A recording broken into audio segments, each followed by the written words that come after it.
going on, everybody? It is Saturday night, and you know what that means. Next podcast is live. As you can hear, there was button mashing going on. I think he muted his mic, but you heard the button mashing, so you know K Mega is here. Guys, we have an incredible show for you tonight. Yo, sometimes the gaming news stars just kind of line up, and they just give you so much to talk about, and this episode is just one of those nights. Yo, huge shout out to the chat. What is going on, everybody? Good to see you coming in live, checking us out. We do have a special guest. For people who don't know, YouTube does not like to do its job, so if you have a chance, go ahead and slap that thumbs up button, share the show out on social media, wherever you go to talk games.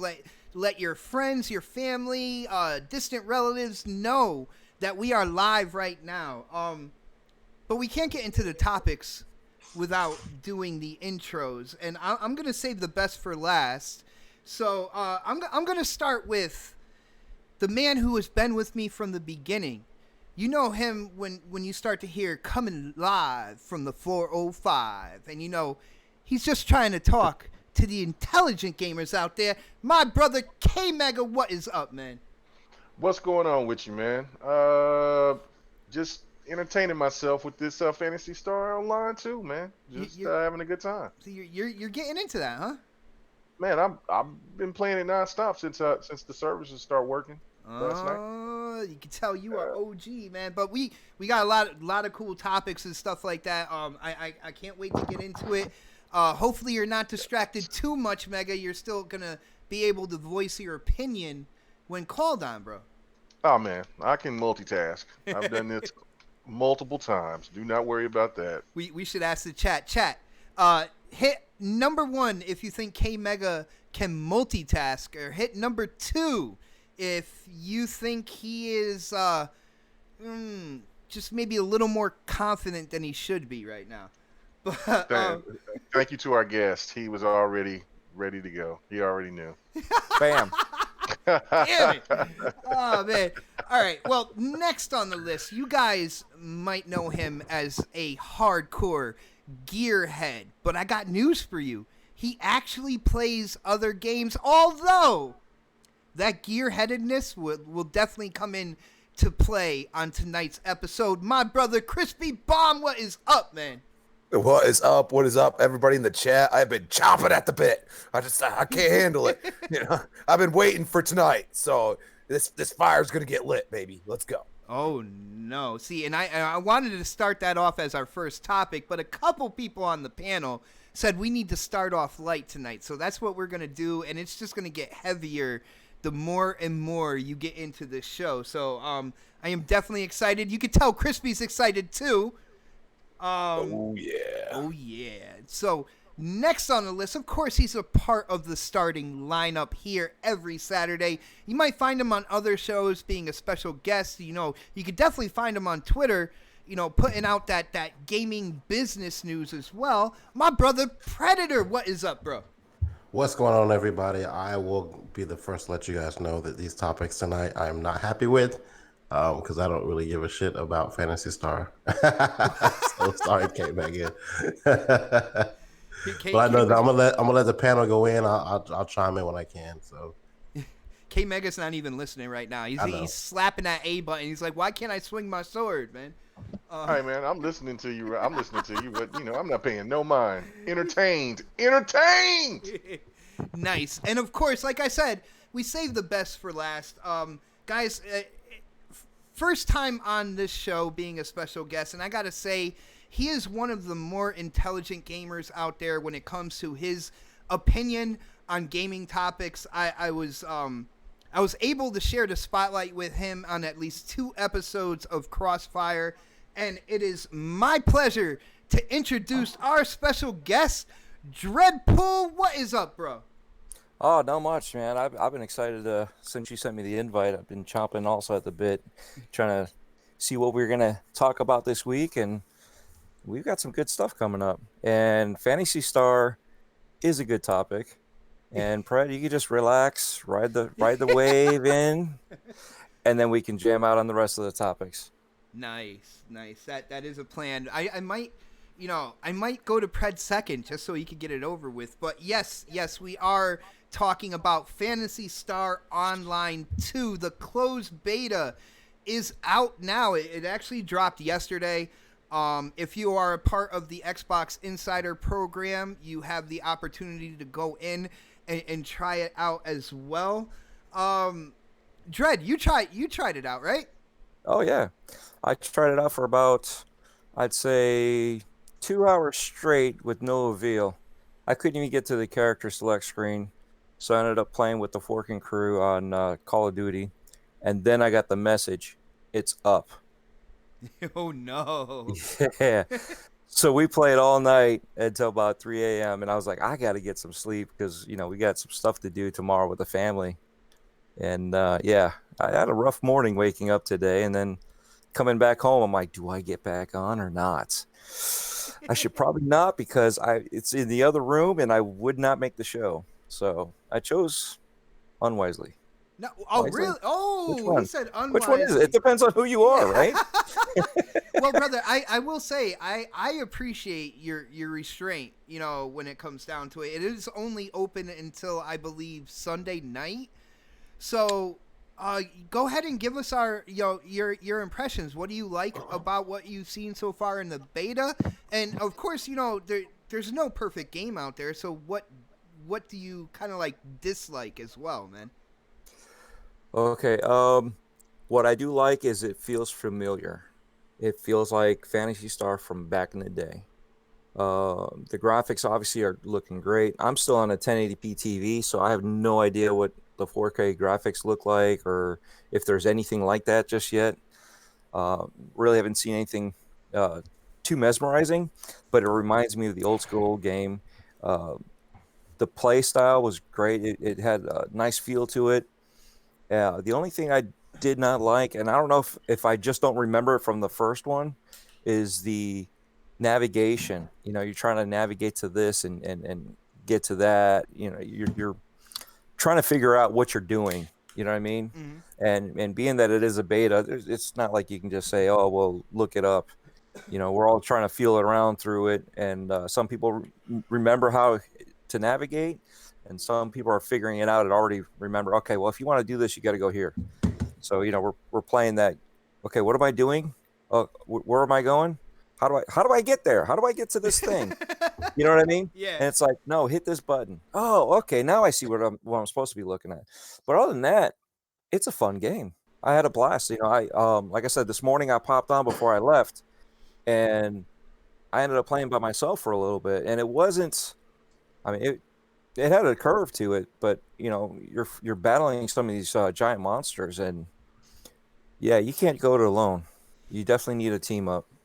Yeah, definitely. Now, for people who don't know, Phantasy Star Online 2, when it does release, is going to be a free-to-play. So you can download it, you can play it. It's not going to cost any money initially. I think there's going to be microtransactions into it.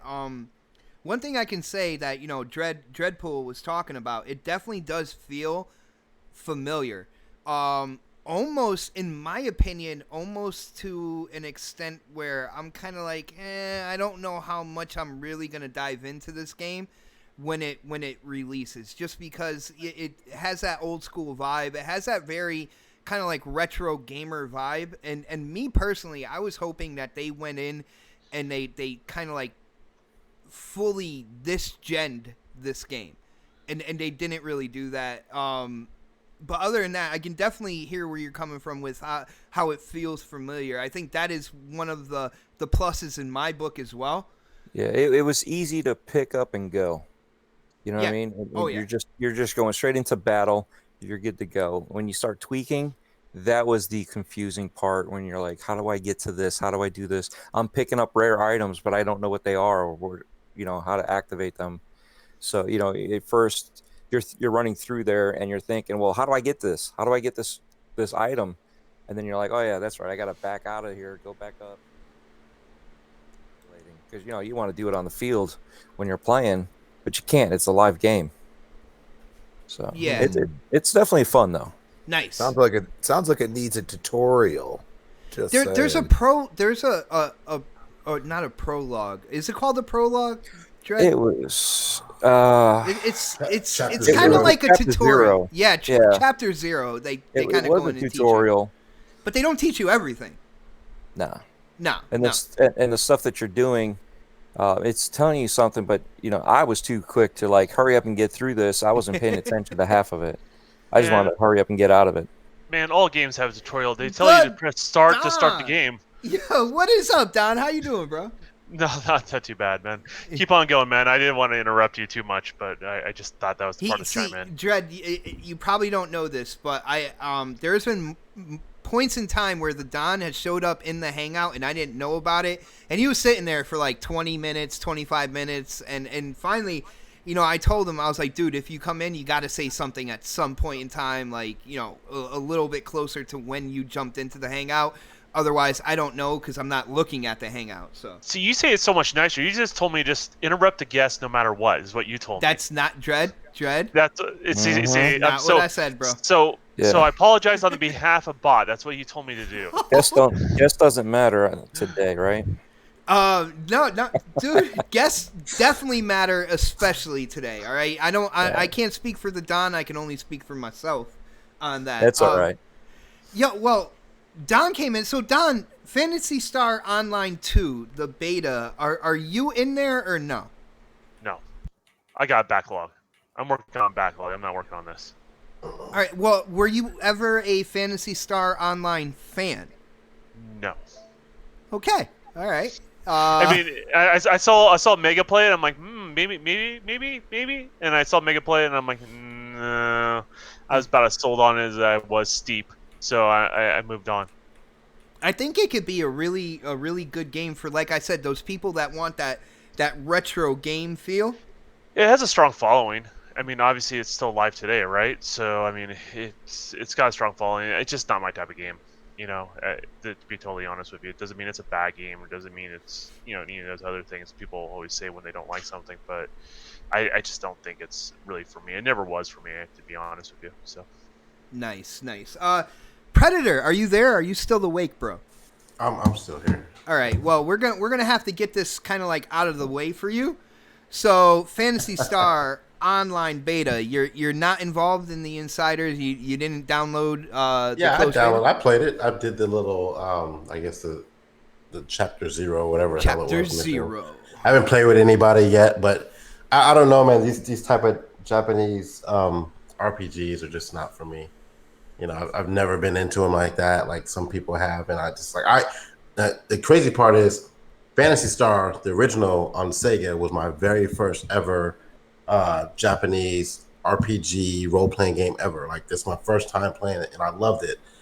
I guess I grew out of them. I stopped playing them, and I never really went back to them. So, like, I fired it up. I did that little tutorial mission, and I'm like, this isn't for me. I'm not into it. And you're good. You're good from there. I'm good. I'll still dabble with it, I guess. But like, it's free to play when it comes out, and then what I mean. Like, if I have friends that are playing it, I'll play it. But it's not going to be something I pick up and like I can't wait to get up in the morning to jump back in it. I've never been into these type of games. So it's something you'll install on your hard drive and forget it's there, basically. Is what you're saying. Kind of like Destiny. Yeah. Oh, dude, there's no need. There's no need. I was gonna go there, but yeah, I mean, some games are just like that, man. I had my little fun. I mean, I think right before Shadowkeep came out, I played with Xbot and I make the game fun. I make the game fun, man. I mean, and they were just pulling me through they were just jumping ahead of me and making me follow them everywhere, and I did it. I said so I can say I did it, and I'm done with it. I haven't touched it since. And dude, Phantasy Star probably the same way. Dude, I drove Don nuts in Destiny 2. Like, we were going through the story, and I was like going into every little room and looking around and stuff. He's like, dude, this is Destiny. You don't have to do that. I'm like, yeah, but I want to. You didn't drive me nuts. I just stopped playing it because of it. It's all because of me, people. All because of me. And one more thing, like you pointed out, and I know it's a beta, and you like this winter. You like the winter graphics, by the way, for the gameplay, right? I did a good job. It's rigged. You did mention something about the graphics of Phantasy Star. It seems like it doesn't seem like it's there. You know what I'm saying? Like this is again, it's a beta. I get it, but like I don't know if maybe I'm wanting more out of what I'm seeing, like graphically. It just looks like some old like Nintendo. I definitely want more graphically. I would love to have that retro feel, but have the graphics like look like, you know, they were made this year. You know what I'm saying? Yeah, this looks like it could have been done on a 360 or on a Switch. Yeah. From what I'm seeing so far, but I mean, I haven't gotten too deep into it, so I really can't speak too much more on it. But I would expect more, like something more higher res than what I'm seeing right now. Yeah, I was expecting for a more kind of like updated look. Yo, shout out to my brother UK Daz, the moderator of the year. Brother, if your show doesn't get thumbs down, that means you haven't made it yet, man. You gotta work harder, brother. You gotta get at least 2 thumbs down within the first half hour. That's when you know the show has made it. You have reached the mountaintop, bro. Yeah, but for those who are hitting thumbs down, it is broken though. So you want to hit it again and then hit the thumbs up one. I know it sounds weird. It's just a little glitch, but it just works that way. Yeah, it just works that way.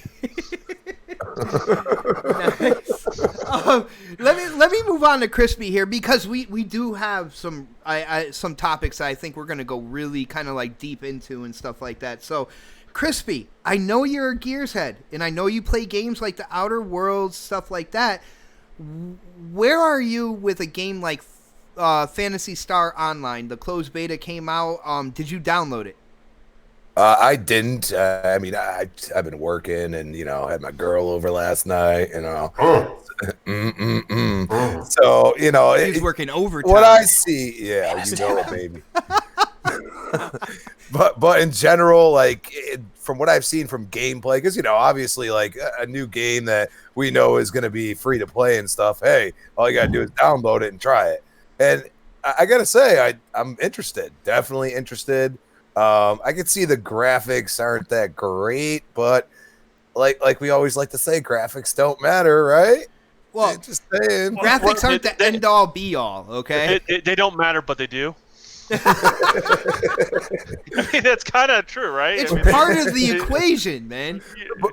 But seriously, like it's a game that I would be, playing with other people, like all these things, like this is all the things I like, and it's not. Like I'm not a fan of Final Fantasy because like what I remember from Final Fantasy always will be like 7 stuff like that where you have to wait to fight and everything else. Final Fantasy 7 was one of my favorite games to play growing up, man. Yeah, I could never get into it, and that turn-based. I didn't know what Phantasy Star was, so like watching the gameplay, I'm like, oh, I might actually like this, and that's kind of how I feel about it when it comes actually completely out. I'm definitely gonna download it and at least try it. Okay, all right. So the verdict is still nothing yet from Crispy, but he will go in and try that. Now let's talk to somebody who's probably playing the game right now. K Mega. Hello, Mega. He's like a mile away. Mega. I'm here. What up? Oh, he's here, dude. Yeah. It's like you're a reporter reporting live on the scene live right now. On scene, yes, live at the location right brother, now. So what are you seeing about this closed beta right now, bro? Okay, so what I've seen and experienced. Okay, I have 2 different class of characters. I have one on one different ship, and I have another one on another ship. Is it not the anime Slayer character you have? Oh yeah. People was questioning my my character's name, and some people laughed, some people didn't think it was too humorous, but I don't care. I called my character Anime Hunter. So Anime Hunter, that's right. Yeah, Anime Hunter. Yeah. So other than that, there were some people that messaged me and was like, "Why? Well, you hate anime? Why are you playing this game?" That? Cancel yeah, right. culture. Whatever. Shut up. You better be glad you ain't getting killed right now. But anyway, other than that, I'm having fun with the game, man. I mean, it's I played the first one, enjoyed it, but again, it was one of those things. I didn't really have strong internet at that time, and I didn't get into it thoroughly like I would love to have been now, and it does still have that still nostalgia feel. Graphically, no, it's not strong. It looked like it would be played on the Switch. My character has a painted on beard. It literally it's just painted. Oh well, on. I mean, my man But just like real life. Yes. My dude got the cornrows. You know what I'm saying? Typical Asian, don't know how to do black hair game. But you know what I'm saying? I got the cornrows, got a little beard popping off, but I got elf ears, so I'm going hard in the paint. Oh, and at least, you went with the elf. Oh man, I forgot the name of that class, but no, I know what you're saying. Right. But the one thing I love about it is also that you can change the class within. You can change your fighting class within the game. And right now I've just extended to where I can pick 6 different classes. So I got me a pet, but I haven't brought the pet out. It's still in it. I'm trying to raise it right now. I got a little. Are you trying to raise it right though? I don't know if I'm going to raise it right, but I'll raise it. I'll feed the bastard. I'll sit there and give it his sweet treats. But other than that, no, I mean, like, I've just been enjoying the game, man. Like I got caught fighting this big ass dragon in this lava area, and it took me about 10 minutes to beat, but I killed this big ass. But it was great. Like I haven't stopped. I mean, once I was going to try to play it last night, and then of course it's just like what I guess said. It was messed up, and I didn't think I was going to be able to play it after GRG anyway. So I was going to jump and play some Halo. Then I was watching a little bit of Bloody stream, and then he said it's up, and I said really? So I checked it, came right in, and then so me and Bloody jumped in and started playing Bloody Knuckles, or I should say Baby Bot, or I don't know. No, Baby Bot, or Father Bot, whichever one. They sound alike. He's an imposter, man. So anyway, and then so Delilah HD came in, and we just started playing, and we played with a couple of listeners, and Sleepy Goblin was in the play. Man, we had a lot of fun, man, and we played it until 6 o'clock in the morning, and then I went to sleep, got up, and then my old lady went, and she was doing her thing, and I was like, you know what? I think I got time to play it, and I've been playing it ever since I got up, and haven't stopped. And I'm still playing it now. Well, right now I'm sitting down, but I just enjoy it. I mean, there's a lot of things. This game is not going to be for everybody. It's just you've heard Fred, you've heard you talk about it, you heard Don. I mean, it's just one of those games. If you're not into it, then you're just not into it. If you're into something that looks graphically strong, it's not the game for you. It is very technical. It does have a lot of tutorial, but it means that you got to do a lot of reading. It's not going to hold your hand. Like it.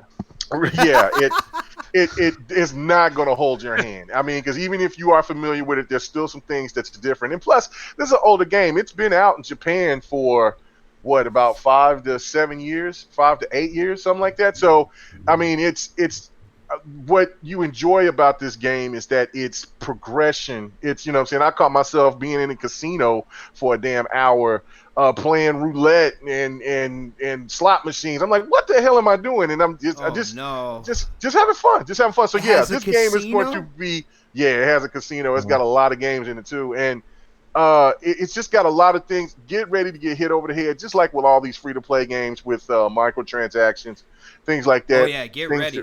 Get ready for that, because there are so many things in here to buy. To just you can't see them yet, but I could just imagine what all that you could do. It's not just that. You're going to be able to sell the stuff, too.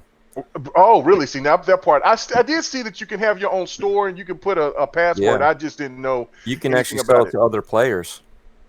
See, and I mean, like, and custom, and if you know how to customize and things like that, man. I mean, I guess the sky's the limit for those characters, but or for those players. But yeah, man, I enjoy it. Like I said, it doesn't hold your hand. It's very in depth.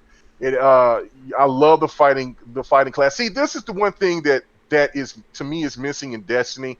I always make fun of Destiny and say I don't like it and shit. I really do like the game. It's just that the community themselves, it's just kind of like what Fred said, and like what the experience I've had from not playing it that much. I jump in, you got all these people telling you what to do, and then killing every damn thing, not giving you the opportunity to try to, fight and you know what I'm saying, be embraced like you part of the community. Just kind of like, man, this dude he's half-assed. We're not gonna, we're not gonna play with him like that. Just wait till Destiny 3. Hold on, brother. Yeah, brother.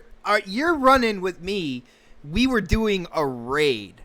Okay, and I understand what you're saying there, and I do my best to try to let people kind of get immersed in the world, when it comes to Destiny and stuff like that. But when we're in a raid and when there's people hot-headed like our brother Knox who gets like you just want to try to get it done, man. You know what I'm saying? Right, but I mean, still, regardless, though, I mean, it's one of those things. It's okay. This is like a point, right? Like on that, I can't think of the name of that planet that we went, but it was a lot of lava and stuff. For people who's been playing it, they'll know exactly what I'm talking about.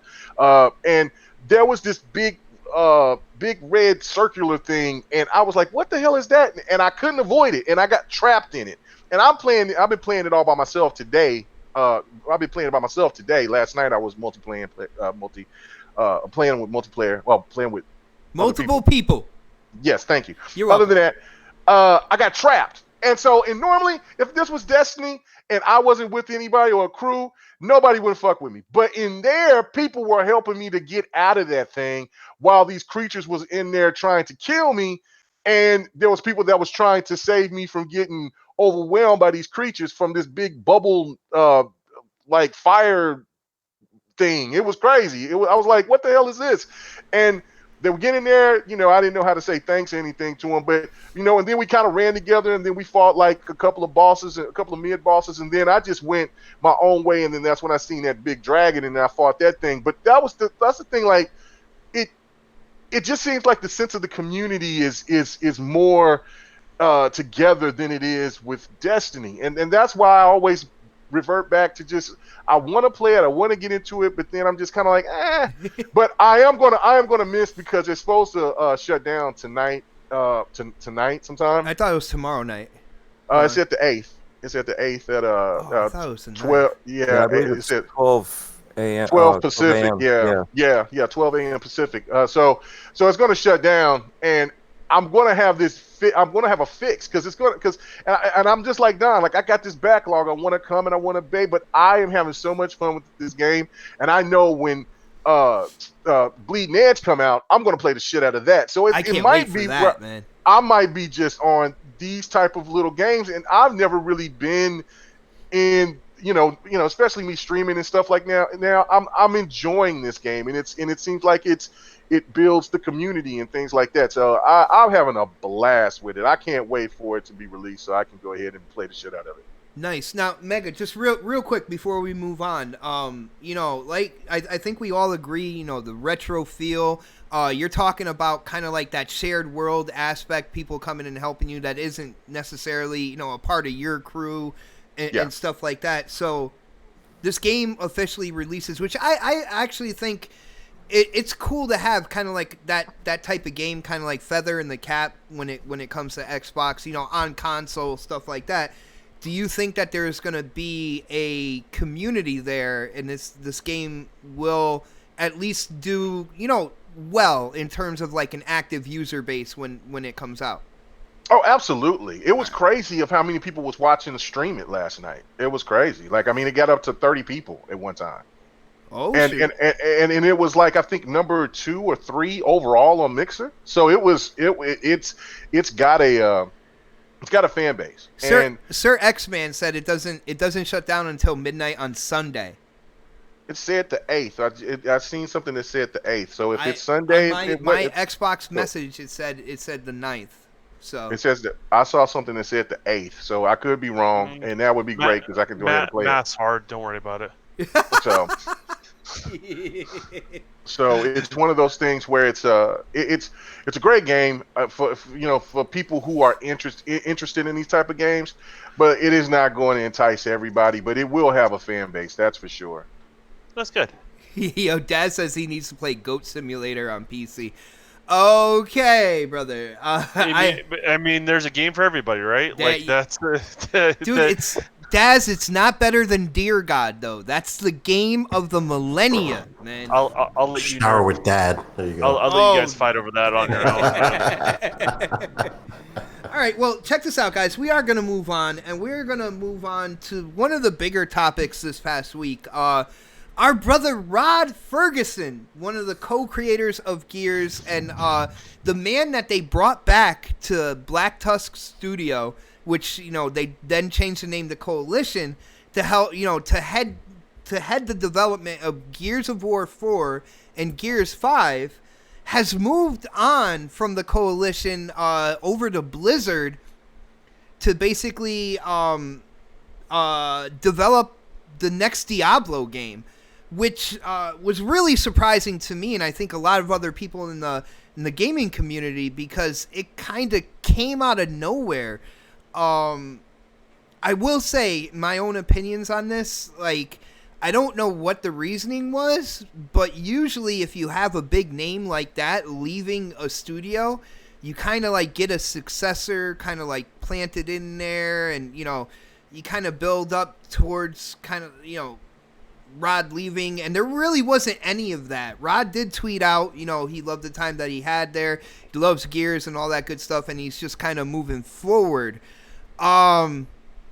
Let's go to Don first on this. Don, what do you think about this news with Rod? Is this just another thing within the gaming industry? Looking for my former master. And do you have any concerns here moving forward when it comes to the Gears franchise? You two must have spent a lot Well, of as time far as Rod's together alone concerned, on that I mean, planet. this is so Rod. You must He's have done left this right before. after you were activated. And I think it's a little bit Do you more remember public the now that last people thing see Cordola it. said to you? But he has a quick access to whatever he's doing next, and he hits the ground running. And if those studios are usually having issues, he's able to corral that talent and give it a direction and basically start hitting timelines, right? You saw that with the BioShock series. You saw that with when he left Microsoft originally to go to Epic. And then when he left Epic, he went to 2K to do the BioShock, and BioShock was having problems at the time. I think it was BioShock 3 at the time. And then when that studio dissolved, 2K was making a whole new studio around Rod, and Rod's like, you know what? Maybe I want to do my own thing. He was saying he was thinking about it for a while, and then the opportunity to come back to Gears was there because Microsoft was buying the IP from Epic, and next thing you know, boom, he's working at Black Tusk. They changed it to Coalition. He releases 2 games. Now he's moving on to his next venture. I think Rod strives on having a challenge. Does that make sense? He likes working with talented people, but he likes to have a challenge wherever he goes. You took the words out of my mouth, Don. I hear that, but like, do you have any concerns moving forward with Gears? Because I feel, with him at the helm when it came to Gears of War 4 and especially Gears 5, Gears 5 is probably one of my favorite Gears, to be really honest with you, when it comes to the story and all that good stuff. And I'm happy how they're handling Gears, to be honest with you. So, and he's just one person amongst many, and I think that team's probably in a flow now, in regards to that. And there will be a new lead, and it won't be exactly the same. It never is. But I don't think it's on a decline or the studio's going to have troubles or anything like that. They'll find the right person to put there, and Microsoft. That studio draws talent. People forget about that, right? Like, somebody that's really talented wants to be in that position like Rod is. They'll basically cater to some of the strongest talent there just because of the studio. So I don't really think there's an issue in regards to this. Kind of like what I call hashtag Tuesday, man. It's just, this happens in gaming a lot. This is just a bigger profile name that people are definitely noticing. A bigger profile name, man. Like, yeah, but yeah, his pedigree is great. He's one of those people, like as I said before, like, I can meet anybody from Microsoft, and like, it would be cool, but like, I'm not gonna be like, I'm not going to lose my mind, but Rod is one of those people that I admire in the industry, regardless if he works at Microsoft or not. I think he is incredibly talented. He's the type of guy I would like to just, have an hour of his time and just ask him questions that, help me do what I'm going to do better in regards to that. So, talk shop, you know what I mean? So, yeah, I'm not worried about it. It's a bummer he's moving to a franchise I don't really care a lot about. I think that was probably the only disappointment that I have. But for those people that were getting Diablo, I think they're going to be happy with Rod's leadership for sure. Oh yeah, when it comes to Diablo, I feel like people will definitely kind of breathe easier, with the next iteration in development with Rod there. It's just that for me, like the comfort of having Rod kind of like running the next Gears development and stuff like that. Now I don't have that net anymore. I'm interested to see what they're gonna do. I think I'm in a little different spot because I know how many people from Epic work at the Coalition. You know what I mean? That used to work on the original Gears. So I'm not really that worried about it. There's a reason why 4 was able to come out so soon for them, because a lot of those ideas were certain ideas they were carrying over when they were kind of planning out things at Epic before Epic bailed on the franchise. And so those ideas came along because of the talent came along with the franchise a little bit. So I'm not worried about that because of I know what the talent is behind it. But I think for other people, it's a leap of faith to saying, hey, here's a bunch of names that you don't know, and if you want, I guess you can look it up and see what they've worked on previously. But it just it's not that security blanket, I think, for a lot of gamers. I guess is the best way to look at it. Yeah, that security blanket is now gone. And for people who don't look into who's at the Coalition and stuff like that, you can definitely be like, oh, man, this... Again, like, this is something, first off, it came out of nowhere. And when it did, I'm interested to see what they're gonna do, but I'm not gonna be the one like, yeah, no, everything is kind of great. I kind of wish he was still there, to be really honest with you. Well, but if his heart's not into it, it's hard into another challenge, then I want him to be able to move on. Like that is true. That's the thing is, like, you want the most passionate people working on the project, no matter what it is. I mean, like, people didn't. I mean, actually, some people did, but I didn't make a big deal when Amy Hennig left. Naughty Dog, you know what I mean? Because her work was done. She moved on to whatever she was going to do at EA and stuff like that, and Naughty Dog still put out a great game in regards to that, and they're continuing to put out games that their fans love, right? So I just kind of look at it in the same sort of light as that. All right. We'll carry on. All right, Don, how about this? What do you think about Cliff Bleszinski's tweet about being interested in taking over the kind of like lead for Gears? No. Don't put that in his mouth. That's not what he said. No, he said an advisory role.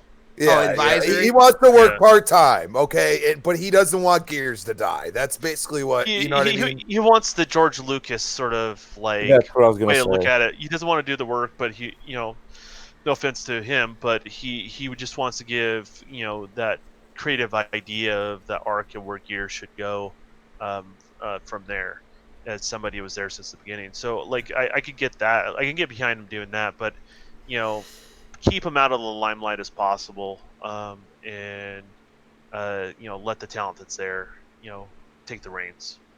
All right. Well, Dreadpool, what do you think about the news here? Rod Ferguson no longer at Coalition. He's over, basically running the next Diablo development. What do you think this means for the Gears franchise? And what do you think, man? Rod who? Already? Damn, dude. No, I'm kidding. People are like traitor and whatever. But you know what? Like Don said, it's if your heart's not into it, you know what I mean? He got a good offer somewhere else. Something that it's not just about money. It's about the challenge. It's about doing something that you love.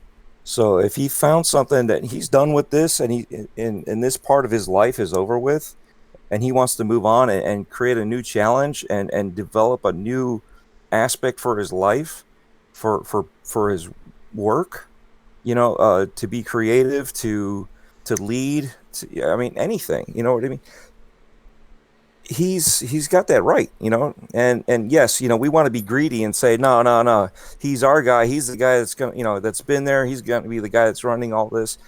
Yeah. We want to be greedy like that. But the way I look at it is, he's got to do what's good for him, and if he's not into it, he's not going to do anything with the game more than what he's already done. Now, when he moves on to another game, he can actually do something because his heart's into it. This is something that he's looking forward and interested in. The whole just another Tuesday. Well, in businesses, right? You got a guy that's let's say a forklift driver. When he leaves, guess what? The business doesn't just crash because they can't lift the pallets and put them in the trucks to ship them out. You got a driver that leaves. It's not like the pallets don't go on the trailer and then get shipped off to the next facility. There's always going to be somebody there. But brother, he's just a face. Instead of the forklift driver, it's a shift supervisor. Right. But he's also a face, and that's what we're looking at it because he's a popular person. Okay, so he's a face that we're correlating as part of the business. He's not all of the business. There's everybody else that helps make that business factual, that makes it grow and makes it actually function. So if you don't, you know what I mean? You got to have everybody leave for it to be gone. So if you don't have anybody working on gears that care about gears and they're just, another rat in a race, then you're not going to have a good game. You get people that want to be there. They want to develop and make a better gears. They want to continue on the history of gears. They're going to make it better because they love it. So you're looking at sadness because the face is gone. It's not the face. It's the soul that needs to be there. And he's just a face right now. His soul isn't there. His soul is elsewhere. Yeah, and it doesn't take away from the fact that he was talented, but yes. But he's just one cog in a machine, right? Like that's that was a pun. Mm-hmm. Yeah, I was looking at the gameplay. I was avoiding that. But I mean that's what he is, right? He's just one piece of the big machine, right? And yeah, he was. But he's like a corner piece, though. Like if you're talking about puzzles, man. I don't think anyone's arguing that it sucks to see him go. I don't think anyone feels like. Thank goodness he's gone. Like, no, it's not the case at all. I mean, I'm going to be really upset when he leaves the gaming industry altogether because eventually he's going to have to, right? He's going to move on. No, he can be there forever, okay? No. Forever. Yeah, and he may be looking at that too. Like, how many more franchises can I work on before I'm out? He's been around for a while, man. I don't know. It just, to me, it was so abrupt and so quick. Like, I don't see with him Look at being his history. Yeah, he's done this so many times, every single time. Don, real quick, I gotta just jump off real quick. When you guys are done, switch it to K Mega and get his thoughts. I'll be right back. Yeah. You need to go to Crispy. He's the gears. He's waiting for me last. That's what he's doing. Can we just mute it before he comes back? Can we do that?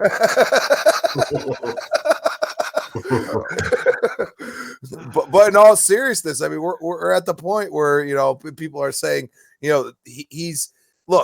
he fixed gears, he made gears, relevant again, and now he wants to make Diablo relevant. And a lot of people are ignoring this. Like, this is how he's played it off. Like, I follow him on Twitter. Like, for the past 2 years, the dude's just been tweeting about mantinis and shit. Okay, he hasn't been talking about the game at all. All right, I'm going to be honest with it. A lot of people are ignoring this fact. He's done, and he alienated the gearheads like myself with this game. This game, you know why Xbox likes it so much? Because it's more casual than all the other gears. All right, and that's the point I try to make to people is that when you have esports teams like NRG, who is basically the best one, leaving, and you're going to sit here and tell me that it's not just because Rod was big on the esports, but then you alienated them by making the escalation mode the way it is now, and it's boring, and you don't have the same amount of people watching it. So in the end, NRG goes and says, we're not going to support this anymore, plus this dude ain't here anymore. You know what I mean? Because we know we're not really going to get the support. We got the Crispy, huh? Oh my goodness. The game is not dead. Okay, it's not dead. I can go and play it every day and find a match. The problem is they screwed up their entire template, and it starts with Rod. And Rod might have said, you know what? I got the monkey on the back again. I'm leaving. And he's been tweeting about Diablo a few times. throughout this. Are these you past calling couple Rod a years. drug Yeah, addict with the so- monkey so on here- his back? Here, Rod. Monkey- Like, I just wanted you to know these are Crispy's opinions, not the Don's opinions about you. I don't feel this way about you at all. Is Rod watching right now? What's up, Rod? What are you doing, man?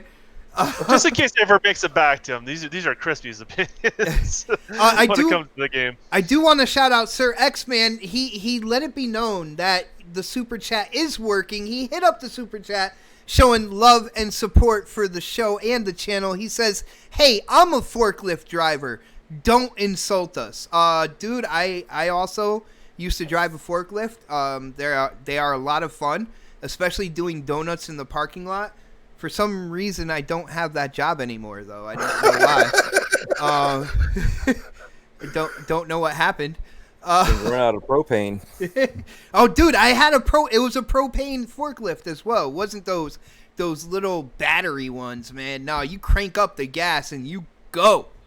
That just didn't sound right. I'm sorry.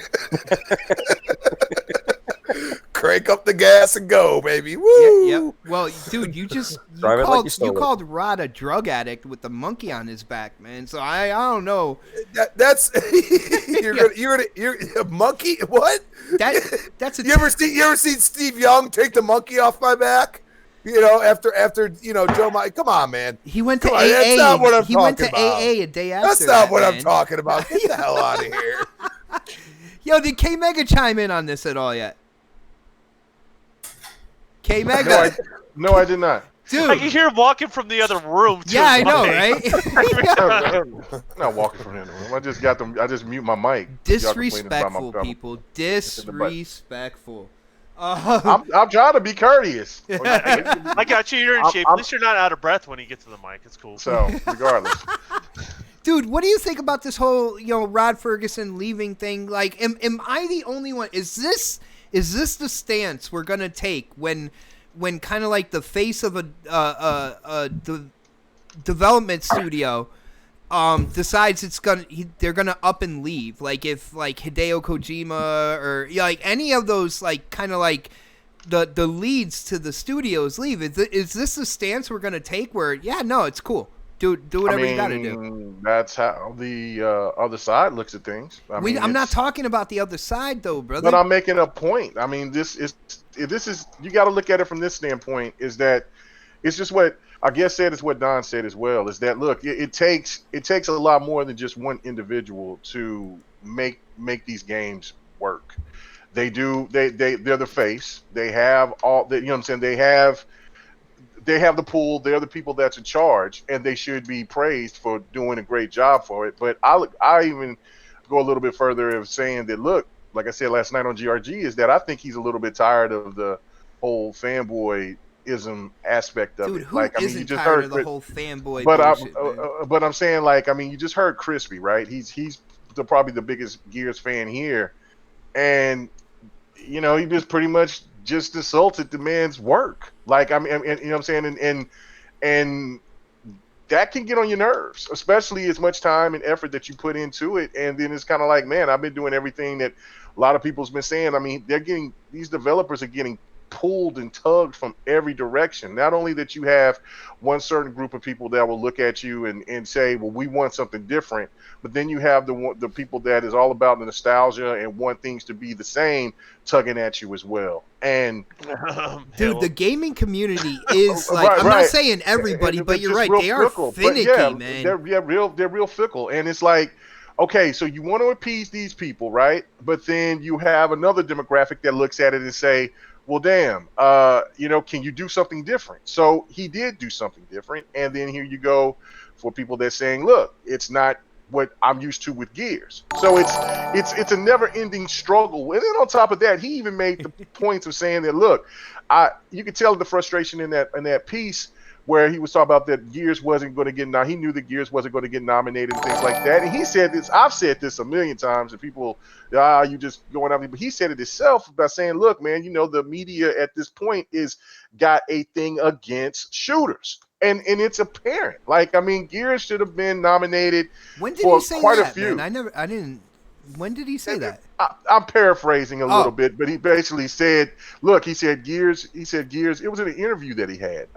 It was like it was somebody in the chat. Let us know, because it was in an interview. I read it and I seen it, and so he was basically talking about it. Yes, he did. Yes, he did. Yeah. Yeah, and he was basically saying, look, he knew that they wasn't going to get it and that they wasn't going to win it. And then right there, you could just kind of tell the frustration behind that. Like, look, man, they made a really good damn game, and it just got ripped to shreds because it's a shooter. And right now, how we look at shooters is that they're not.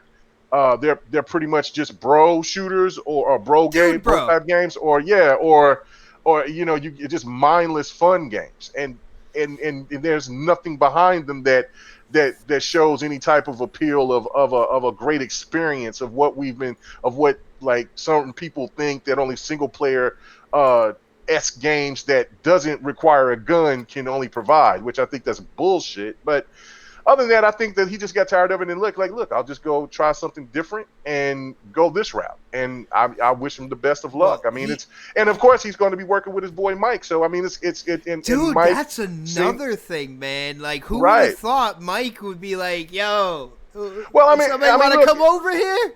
Mike got he's got the position that probably he always wanted. Being in charge, and so he wasn't going to, and he probably didn't want to wait behind Phil, because Phil might be there for a pretty long time. And then you look at the situation where Rod is probably frustrated, and he probably knew about it, or they probably talked about it, and then he brought him on. So I wish them both and everybody that works out there at Blizzard a lot of success. And also Activision's got to get their act together as well. So I mean, they it's what I'm saying, they might not get as much flack with the PC gamers out there with Diablo, but the one thing about it is that they're still going to hear something from them, because it seems like this is the era of where nobody is satisfied with anything. Everything is trash or it's bad, and that's it. And I mean, and that's just annoying for you. It's for us to hear it, and we're not even in the industry like that. So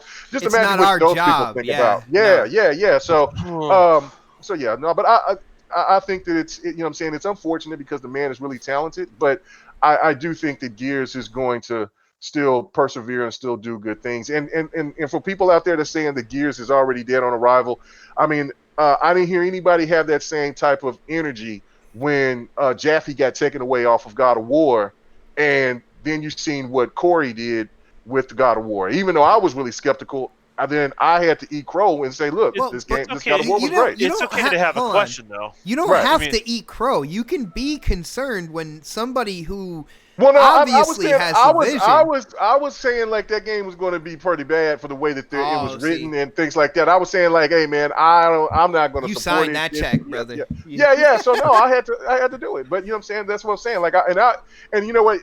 And on top of that, it's just the same, the fanboy, the stands out there, they almost was making me like, I'm not ever going to even care about even buying, because I was going to buy it, but the way that their rhetoric was so ridiculous, I was like, I'm not even going to fuck with it. But thanks to Sin Vendetta, he got me a copy of it, and I'm glad that I had a chance to play it, because if, you know what I'm saying, because I might not have. I was going to get it later, but it's just like I said, this whole thing. If you can't like my game, then I can't like you, or you can't have an opinion or whatever. Dude, I was going through that on Twitter today, by the way. It's crazy.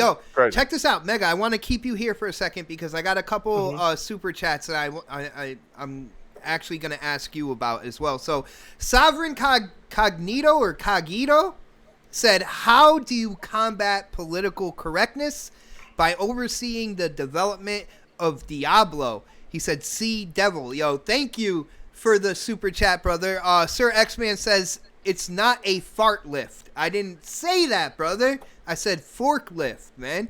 And then I agree with Sir X-Man. Shout out to Face 23, Brooklyn, New York, for saying Rod leaving is like Cory Balrog leaving Sony. So, Mega, the first one about the political correctness, because there was this whole thing about, Gears being politically correct, no smoking, stuff like that. He's basically Sovereign saying, how do you combat that?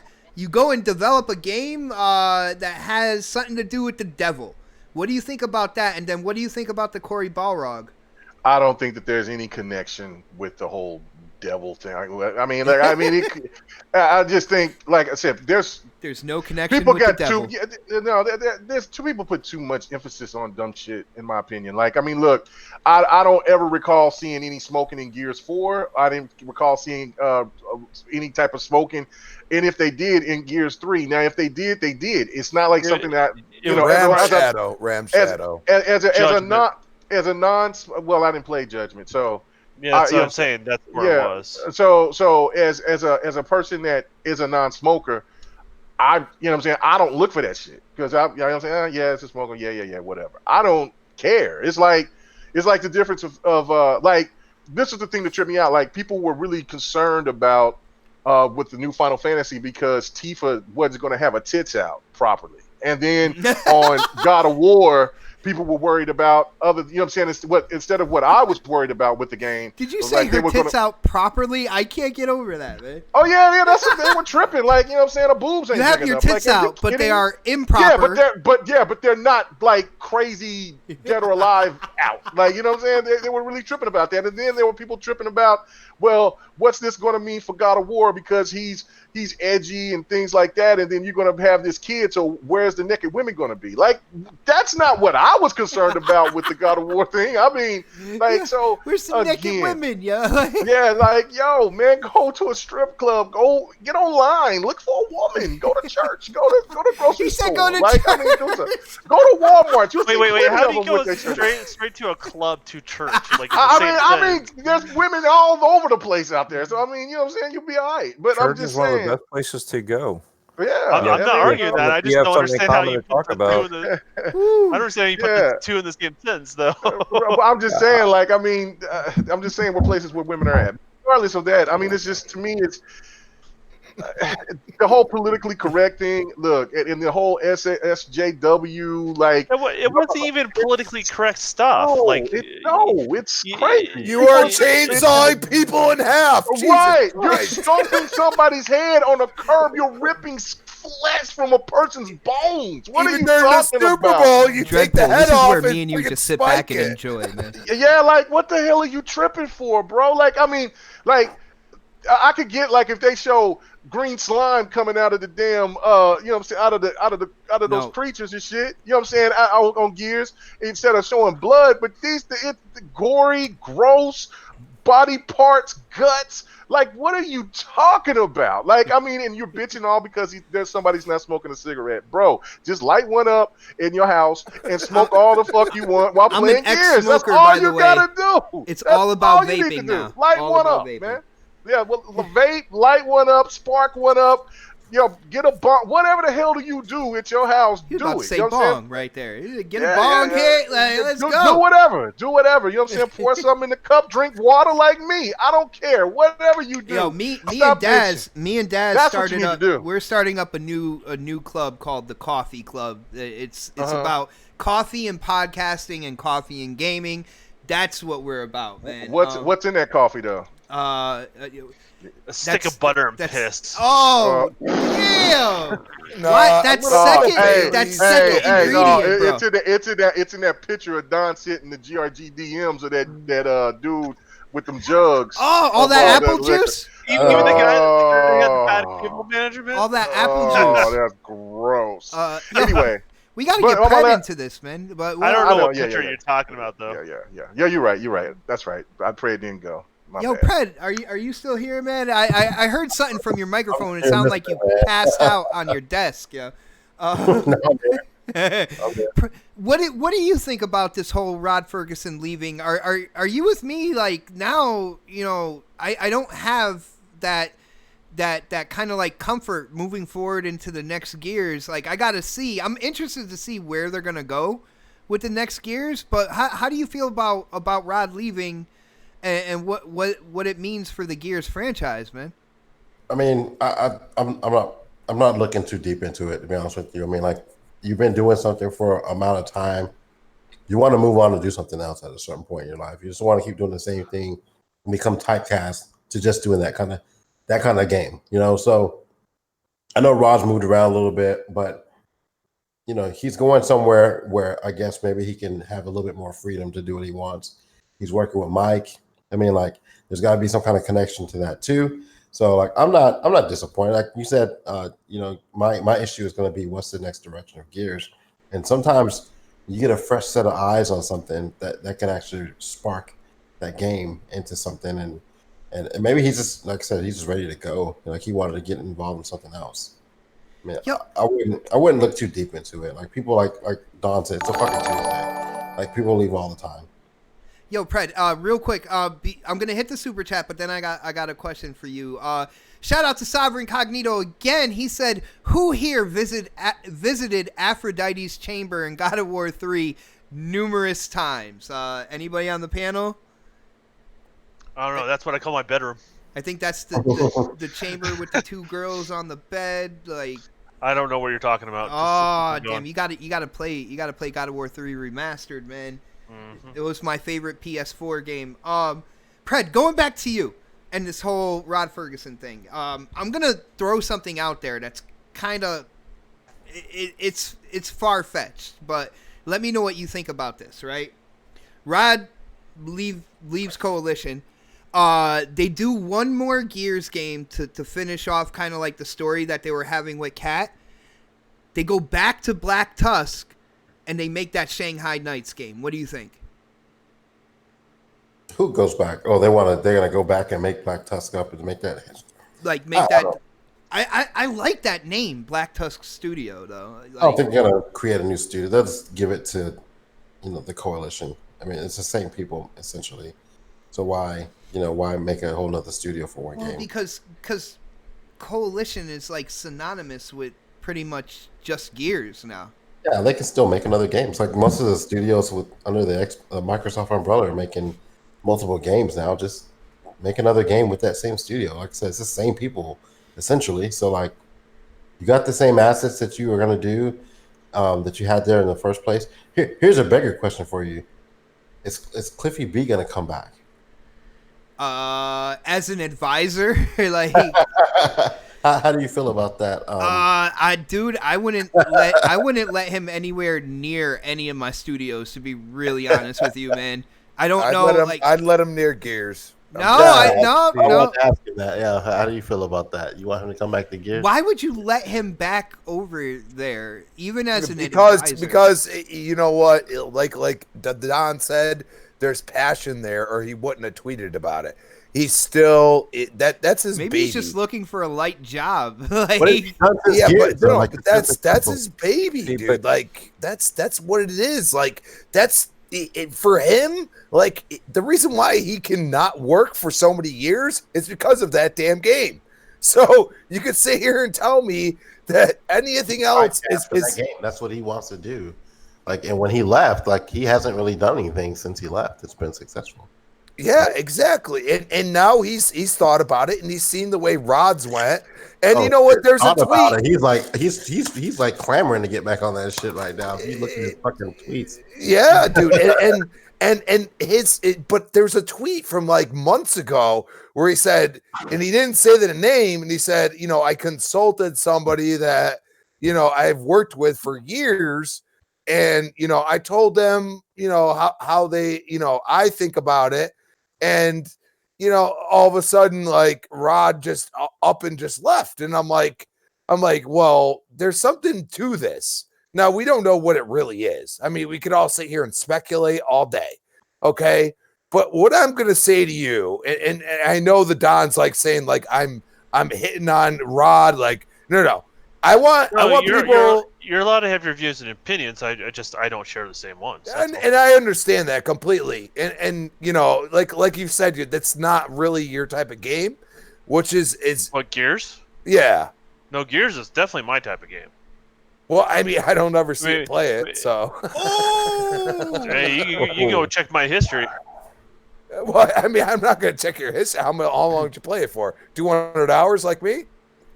No, but it doesn't mean I don't play the game. Oh, I'm just saying, like that's the point. Dude, is Crispy asking for receipts right now, man? I'm saying you can look at my history with the franchise. It's one of my favorite franchises on Xbox. So what do you think of Gears 5? I liked it.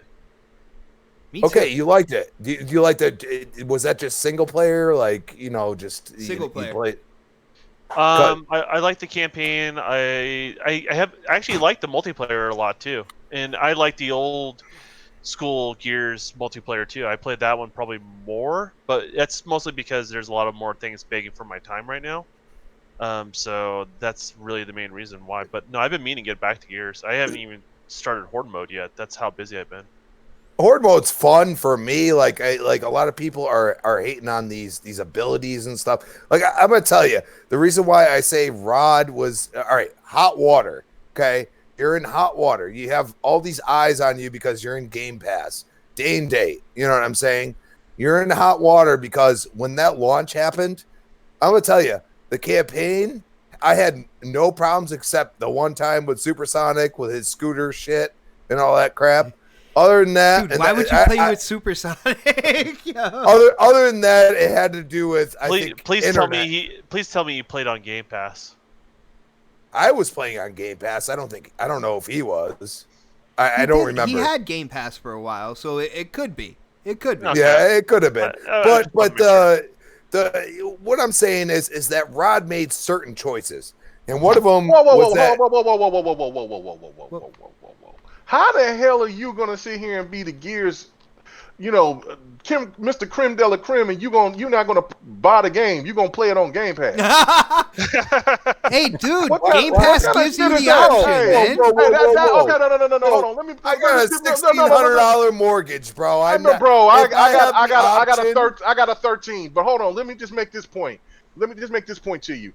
That's like me always talking about Tekken, and I have to. And Dude, I'm gonna be playing Halo Infinite. I'm gonna be playing Halo Infinite on Game Pass. You know what I'm saying? Look, you got whatever you got. You know what I'm saying? It's all good and all that. Like I get it. You know what I'm saying? It's that. But if I don't know. There, why the hell would I buy it? Thank you. Okay, if it's already there. I bought the ultimate version, and I haven't put nowhere near that many hours as you have. But the point of the matter is, I support games that I know that I'm going to play and that I like.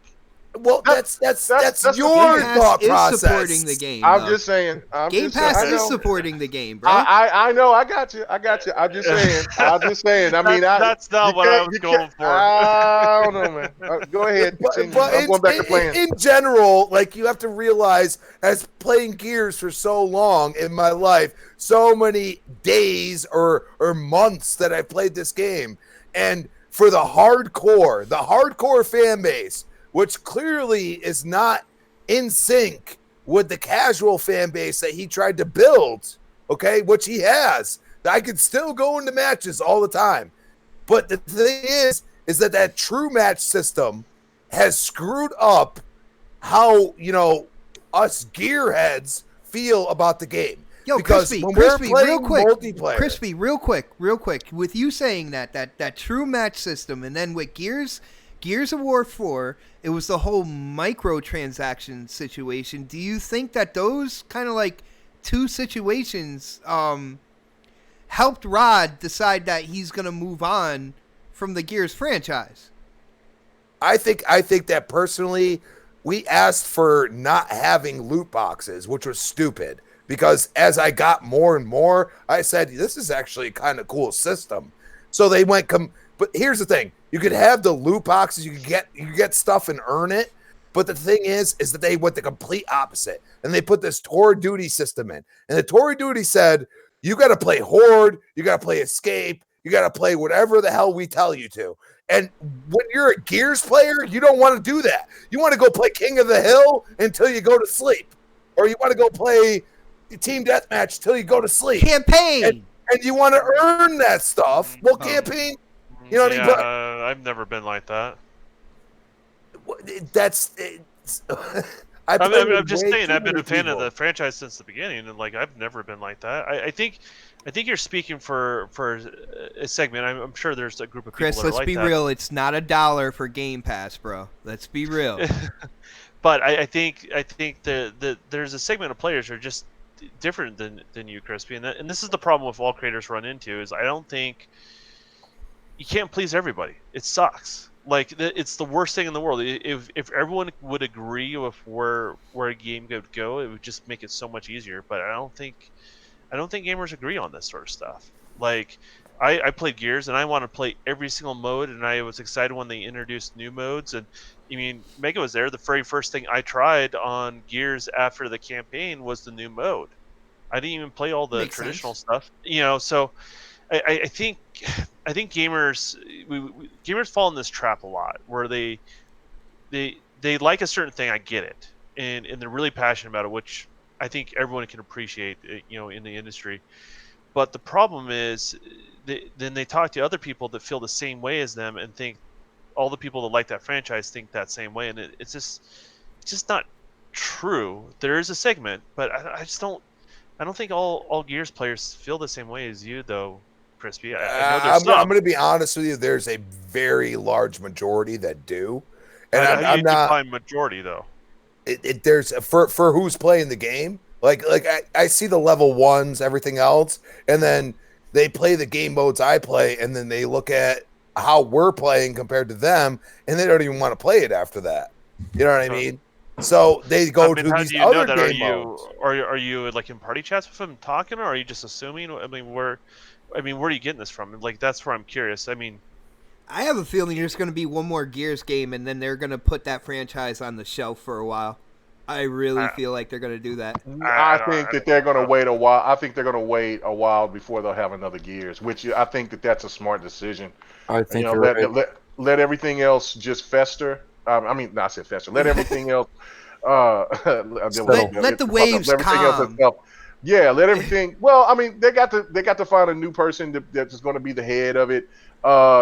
We just had a Gears come out. You don't want the Gears franchise. It's not like Forza where you could just keep throwing Gears games out constantly, like every 2 years. No, it'll you need to have delay it some for space. about a year. Yeah, max, yeah. Well, to be honest with you. I say it should get a good 5-year wait. You know what I'm saying? 3 to 5 year wait. Well, they have a whole entire studio. They're not gonna like pump the brakes on the whole entire studio. Shanghai Nights, baby. That's already on the works. Like they're there to I build want a to be a product. cat burglar. Yeah, no, man. but you think Yeah. it's going to be here in another 2 years? I mean, you know what I'm saying? Like No. 2021? Gears 5 is built to last like 5 years. I guarantee you that. The game has all of the tools. They Right. just need to figure out how to put those tools into making as many people as happy as possible. I think I acknowledge what you're saying, the Don. You know what I'm saying? they built it for the next iteration, the next iteration. Like, and I don't know. Like, I mean, if the game's not ready in 5 years, they won't release it, right? But yeah, I just think this sort of thing, max is a setback came from 6 months to a year. I just can I that's just put worse. one last bomb out there? A No. lot of people Yes. have not said a damn word about this, but who's been the proponent of the Gears of War movie? What's going to happen with that with Rod not being there? That one I know he's sitting on, and now all of a sudden he's not going to be. That one I'm like, are we going to really get a Gears of War movie? Because I don't think we are now. What Yeah, I'm was? kind of okay with that. Yeah, I mean, I would like to see a movie. I think it would be it's a good franchise. I think could translate, into the movie theaters or whatnot. I don't know though. When it comes down to it, with Rod being gone and me not having that, like that comfort blanket that I think Don said on the panel. I would like for them to go back and revisit that new IP that they were talking about in 2013 with Black Tusk, because when it came down to it, it sounded like it was a game where you were kind of like a cat burglar, or you know what I'm saying, kind of like somebody doing high crimes and stealing stuff and getting away with it. I would like to see a game like that, to be really honest with you, and I think this is a perfect kind of like opportunity. I don't know. Dread, what do you think about something like that, man? Would this be the perfect opportunity for a game like Shanghai Nights to kind of get back into development? I think it's a perfect opportunity to give them a release from Gears, so that way they can rejuvenate their juices in creativity and create something new, and then they can go back to Gears, because now they're not just You all guys right. are It's assuming they're just another burnt out, though. yeah. I don't think they're burnt out. Well, I'm I not saying think that they have to be burnt out. I'm just saying that they can open up more. I mean, if you change it up a little bit, it'll give them a chance to do something more. I mean, if you're doing the same thing over and over again, even though you like it, you do get burnt out. So it, you it might it not just be there it yet. just depends on the studio. Like all studios are a little bit different, right? Hmm. Some studios are just like constant IP factory, and like if people leave and start there just to work on that franchise. In some studios that they built like they can't do the same project twice, right? Like and so like the culture of studios are all different in regards to that. The way I look at Coalition and how it's literally staffed right now, they're staffed for years. That's their thing. Now, if they can get a group that can think consistently, or they want to hire a different group of people to expand the franchise to something different than Gears, that's for them to make that decision. I just think there's a lot of assumptions made of studios that are just simply like not true. Like Okay. I think their days are not gone. Gears, the last Gear was a great highlight. People enjoy it, except for maybe Crispy in some Dude, some I thought the cases. All campaign right. was Well, was here. pretty much So one of the best that came out of the Gears franchise. So Well, yeah, all right. Well, eh, we got Gears Tactics coming out. So, and I know it's not the studio, but let's say the studio is doing something like another spin-off of Gears. okay. Like they did with, I guess Judgment was kind of a spin-off, right? Because ooh, I Or didn't play like it. or like tactics. Yeah, something. I mean, just give them something. in the universe type Yeah, thing. let them stay in the universe, but let them do something different. Let them. And I'm not saying the whole team needs to do it. I mean, how many studios do we know of that have like three teams working on three different games at the same time? And yes, they're not all exactly at the same level of percentage as they're going. As each team builds up, they bring on more members into that team, and as the game dwindles down because it's almost finished. You're moving assets, which are your developers and other creators, to another facet of another team, Yeah, right? I don't So think that's how they're organized anymore, though. Too, like if you look at within Microsoft Studios, those outlets already exist, and you can still work at the coalition, right? Like yeah, that's the thing is like coalition does help out other studios and vice versa. Same with 343 and all these guys. So, and that's something Matt Booty has been doing, and I've been hearing a lot about behind the Matt, scenes. who? Is don't start with me. Uh, but but that's what I'm saying is they have these outlets, and there's these opportunities they exist. They can move laterally within Microsoft Studios and right. essentially and still stay busy. So I just don't think I think the Gear Studio is still going to be a Gear Studio, and I don't think they're not burnt out. They want to continue to do this. They're probably already chomp on the bit to make the next Gears, because a lot of the stuff like you had to hit the chopping block from 4 and 5, right? So if that's the case, let them do it. Let them do Yeah, what they want. That's the way I'm looking at it. If yeah, if they're if this is what they want to do, let them do that. If they want to, and like you said before, that was my understanding too, was that these any employee, whether or not you're at the coalition or 343, you can bounce back and forth. And if there's a position open, and you can say, "Hey, look, I want to go work on Halo now." You can just go over there as long as the position's open. yeah. They're free to. It's a little different. Than I mean, you can still stay an employee at Coalition and help out 343. Like, let's say like you're done with your work. Like what they're trying to do is keep there's just these highs and lows when you develop. Like so, like when I do graphic work, sometimes there's a certain part of the team tells me to stop doing it because a lot of times we do get a lot ahead. It's a little unusual for the art team, right? But the art team gets a little bit ahead, and then we create a bunch of things into the game or load a bunch of assets in the game, and therefore then also now they have to bug test a bunch of stuff, right? So sometimes they have to tell us to stop. Well, in a situation like that, like if you find studios will find certain teams are ahead of others within that studio, they have these opportunities to help out these other studios in regards to that, so they don't get burnt out. So, I think Microsoft Studios in general is in a really different position than they were, I would say, 3 years ago. A really flexible position.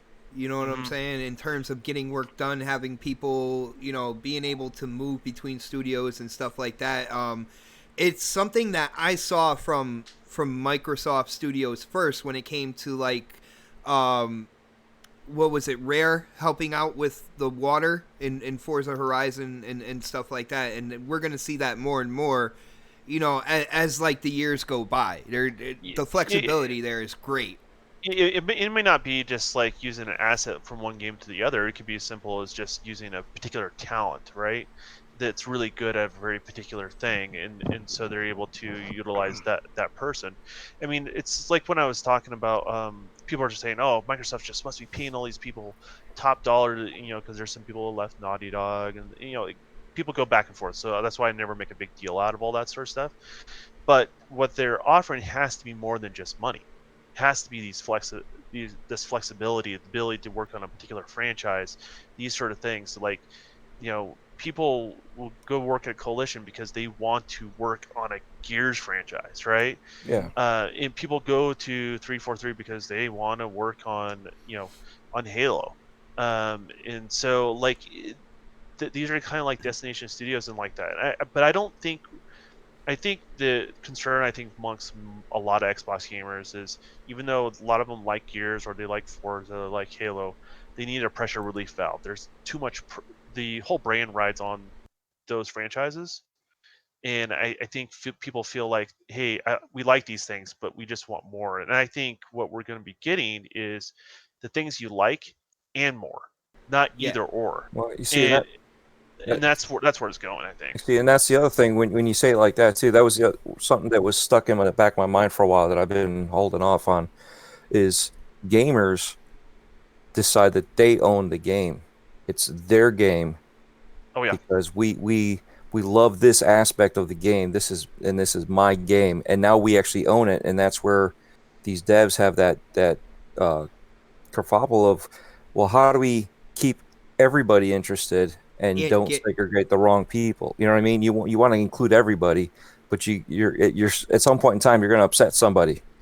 Oh, trust me, I live in the Halo community. I know this for a fact. Well, Yeah. you live And in that's why I make the point of just saying Gears should just kind of be, and take as much time as they need to. Mhm. If it's ready to come out in another year and a half, okay. But if it's not, and they want to add other things to it, want to keep on working on Gears 5, then take the time and let Yeah. let some of these other new studios show their stuff, show what they can do, and then bring Gears. Because just for me personally, and I I'm saying, and I'm not trying to ruffle feathers or anything. Oh, yes, but you are. Yes, you are. No. Ruffle away. Yeah, but no. What I'm saying is this: is I never understood this whole aspect of why they want like 343, and they want Coalition to work on new stuff. If they don't want to. Now, I've always said, if they want to work on something and then Phil and them say, no, you stay at this, then that's wrong. But if they are all about Halo and they're all about Gears, stop asking for something else when all these other studios are available, and then that's still got other stuff to be shown. Like, I mean, and maybe Coalition isn't constructed to be like Ninja Theory and work on multiple titles with small groups. Maybe they are primarily only there for one particular game, and maybe give you a different version of that game, or different genre style of that game. That's all my whole point of it. I've been adamant about that. I'm never going to change my thought process about it. If the devs want to stick with Halo and Gears, let them stick with it. Just like with those devs only want to stick with doing God of War, if they only want to stick with doing after they just were done with Killzone, or did whatever the case may be. All right, Let them. I'm gonna. Yeah, absolutely. I mean, if you look at Rare's like a studio. It's the opposite, right? Like, they want to do a new franchise every single time, right? Like, they don't want to be locked. I guarantee you, even though they love their success with Sea of Thieves and they're going to continue to support it, like they announced, right? But they're looking and moving on to the next thing. Everwild. Like that, yeah, exactly. So, and then after Everwild, if that game sees a lot of success, guess what? They're going to do something else. then No, you'll get. keep moving. Hold on. Let me make a point to somebody in the chat. Like somebody saying K Mega said Game Pass is for losers. That's a lie. I never said Game Pass was for losers. I said my point was is you saying that if a game is your favorite game and you don't support it, I don't know. I have to question some things about it. Yeah, Now, look, I get it. Costs money to buy that shit. Just saying. I got it. Did you buy any games this year? I bought like 1, 2. Any game he wanted to play that wasn't on Game Pass, he bought. Exactly. You know what I'm saying? I mean, if all your games was on Game Pass, I got you. But I'm just saying, if you bought Star Wars, if you bought a game at full price, and you bought a game this year at full price, and it wasn't Gears, then I don't know. And now look, Why would I? Gameplay, I mean, right it blows my mind. It blows my mind. Why would the hell would I have it in my library and then purchase it again? That makes no sense to me. I'm sorry. I bought it before when I had it already. I paid for the Ultimate beforehand. Like I was like, I'm going to get it. I'm copping it. I know I'm going to play it. I'm going to enjoy it. I mean, you know what I'm saying? It's not a question to me. But I'm just saying, as a sense to me of just going, if I'm going to talk about Tekken like I do, I'm going to buy it. I'm not going to wait till it gets to Game Pass. That's just my thought of it. It's not waiting to Game Pass. I'm not saying that Game Pass is for losers. Yo, Mega. That was my point. I'm just saying, like, damn. Mega, check this out. I tried to buy a copy of Tekken, man. I was in the store and I picked it up. I couldn't buy it because it kept slipping out of my hands, like all that body oil on there, and I couldn't do it, man. I'm sorry. I tried to support your game, brother. I tried. The Xbot just reminded us that he's a Cabana boy. Is that what's going on? Yeah. I don't know, man. He's thinking of Street Fighter. I don't know why he keeps talking about him oil and shit.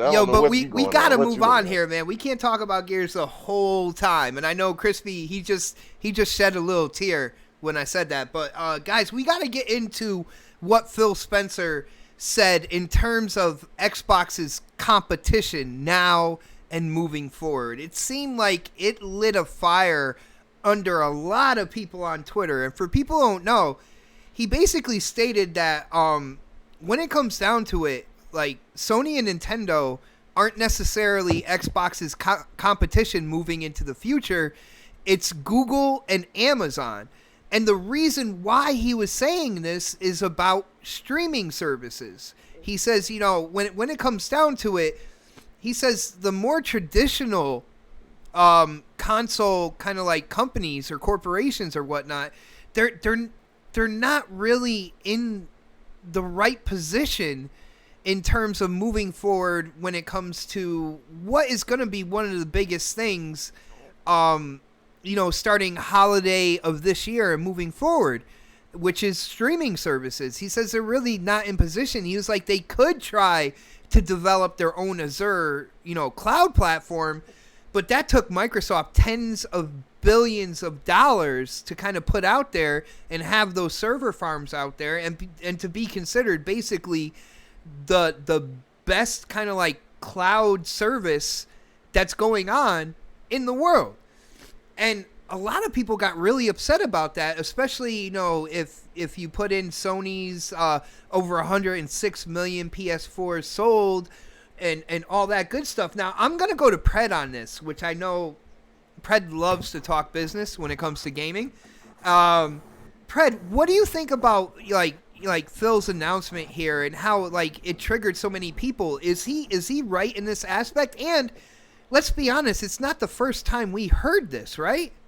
No, it's not. Like a lot of people out there, they're thinking about now. They only think about the console space. They don't think about the company space. Like Xbox is a part of Microsoft, right? Like Sony is just known for PlayStation right now. Some TVs and some other shit, but like Sony is not in the same space that Microsoft is in. As when you look at the company. Not just looking at it for the console part. Like, yeah, in the console space, yes. I would say that the Xbox and the PlayStation are competitors. However, overall, looking big business, Sony is just like, a drop in the water with those guys. Like what Microsoft is doing. They have their hands are in so much other things. You mean Sony's a partner in that business? Yeah, and they are a partner in that business. So is Nintendo. If you think of it that way, Yo, like Phil even stated that he's like, we're willing to like come together with Sony and with Nintendo to help kind of like catch them up to what's going on, kind of like moving forward with the Azure. well, he mentioned once. I don't remember where this was at, but where he was talking about he called them customers. He called Nintendo and Sony customers of theirs, like not just because of they have games on their consoles. That's basically the direction they're trying to go in some degree. Like they don't have a problem putting Xbox assets on Nintendo, on PlayStation 5. Like that's not something you do if you're directly competing with them. It's like that statement alone lets you know that he is not fucking with people when he says that. They're not competition. They're like they're customers to them.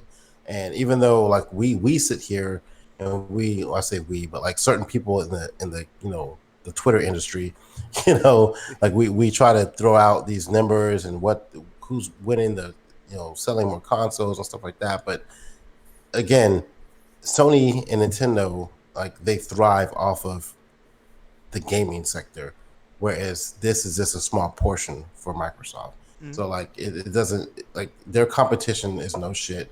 Google, Amazon, those bigger companies, because those same companies have their hands in other pots too, that actually that are more direct competition to what Microsoft is doing as a whole. Like you're talking about, the server side, and like I think Google actually, the AWS actually is more, they own more of that space than Microsoft does. So like, yeah, I see that the statements that he's making are actually correct. That's the way I look at it. Like I don't think he said anything false, but for the gaming community here on Twitter, we look at that like, oh, he's lying. Like, yeah, why would you not like stop it? Like Microsoft is a lot bigger than just Xbox.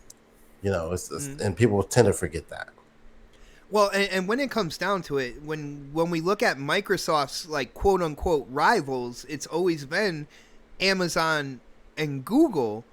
At least the recent history, say the throughout server space, and Apple to some degree, and I mean it's never like just like I said, just in the gaming space. If you're just looking at just consoles and that, yeah, it would be Sony. But these other people, they could easily jump into that market too, easily.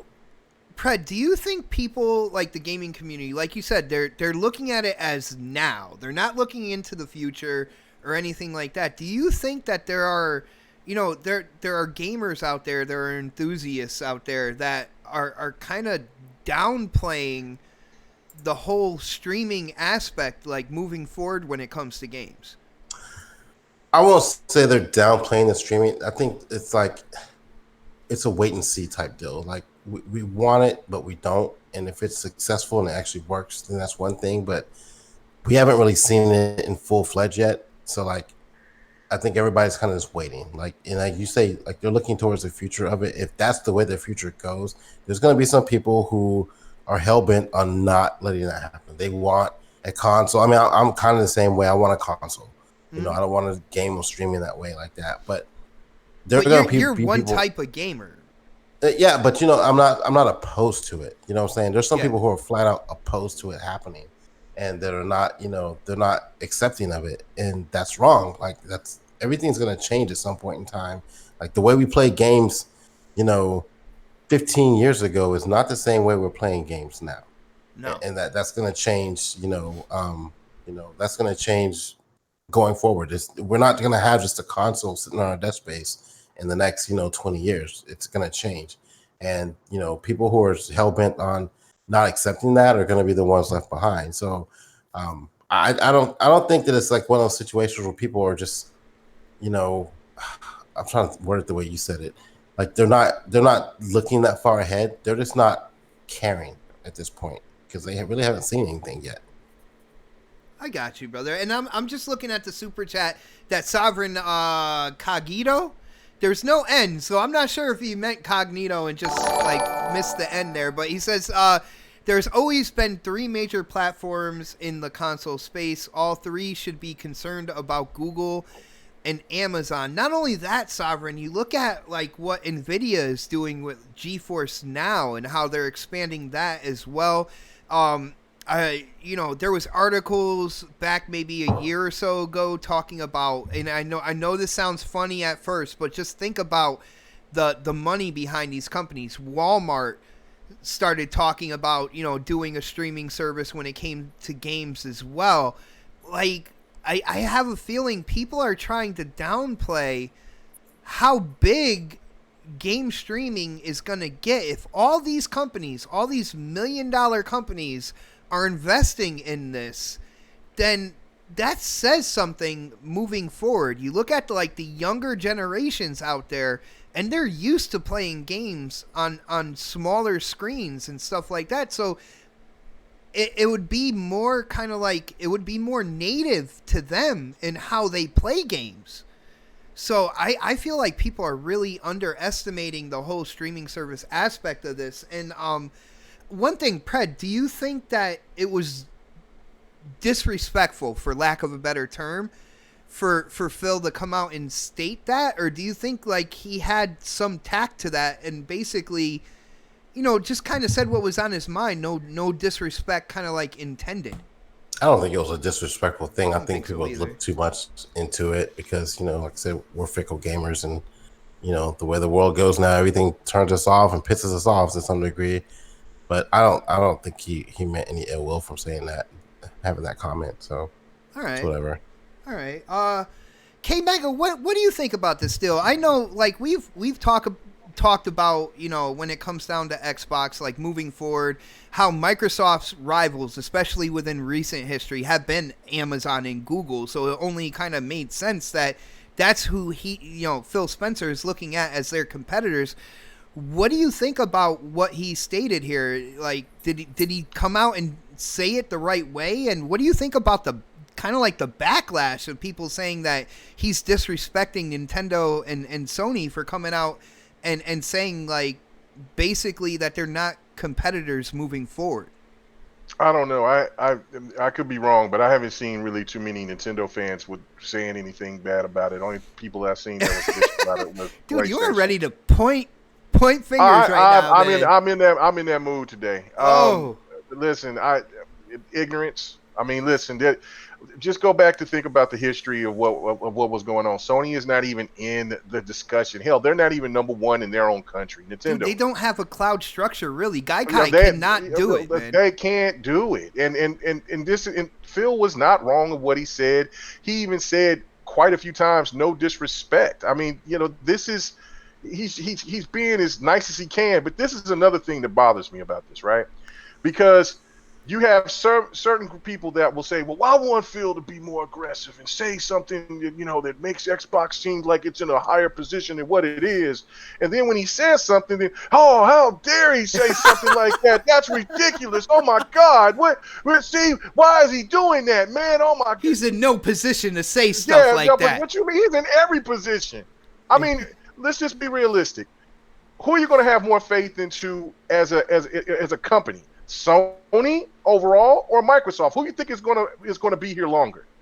It doesn't make any sense why people are even bitching about this. And it's funny because when we've said this to PlayStation stands, not PlayStation fans, but stands, we say, hey, look, we talk about Microsoft and what they're doing and all of that. No. You can't bring up Microsoft, just bring up Xbox. Well, that's their parent company, just like Sony is PlayStation's parent company. If Sony goes out, then PlayStation is done. It's finito, it's kites. It's done. So, I mean, you got to look at it from the standpoint of what's going on overall. They've been looking weird by not going to events, not even going to their own movie events. So, look, they've had financial trouble before. Microsoft, they just keep plugging. And they look at the competition as people that got disposable income, like people dogging out Stadia. And I've been saying this, and I'm going to continue to say it. Yeah, Stadia is not looking real good right now, but they got disposable money. They could just spin. Well, if Google wants to continue, and it's not going to work. If they want to continue to support it, they have the wallet. They have the wallet to do it. Sony can't be in no third place position like Microsoft and think that's going to fly with their investors over there, with those people over there. with that market. No, matter of fact, they kicked them when after the PlayStation 3. Remember that they booted them out, and Panasonic took their spot. And now everything is all good because the PlayStation 4 is doing fantastic, and Sony's pictures is doing good. But they got to watch out, and they lived off of the old way of gaming. And there are some people that don't want to change, but the fact is, it is. I mean, it's going to happen.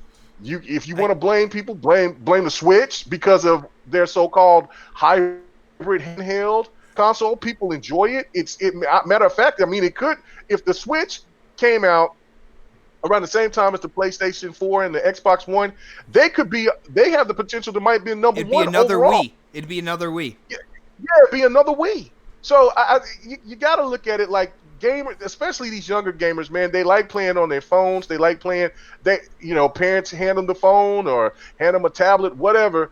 Get them out the way. It's not, what I'm saying. And the kids, they rather play on that now than they do on televisions. I think personally, it's weird. I always want to play on my television, but I can see the appeal for it for a different audience, and it's going to grow. If these $1 billion companies are not going to invest into something back, what I'm saying, they'll let somebody else do it, and then they'll say, oh no, I don't want to do it. But they see that there's something about it because it's beginning to trend with these multi-billion-dollar companies, and it's and it is, and Google, Apple, Amazon are going to be a problem. And that's why PlayStation signed up, and I should say PlayStation, but Sony signed up and was like, hey, our infrastructure isn't nowhere as good as what yours is, Microsoft. Let's work together.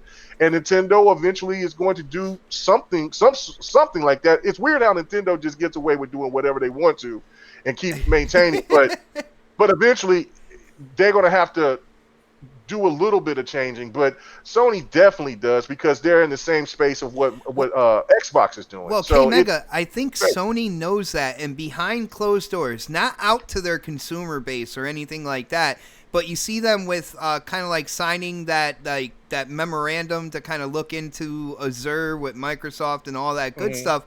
Mm-hmm. They know where the industry is going as well. Yes, and they're trying to prepare because they don't have anything built for this like Google, like Amazon, like Microsoft have.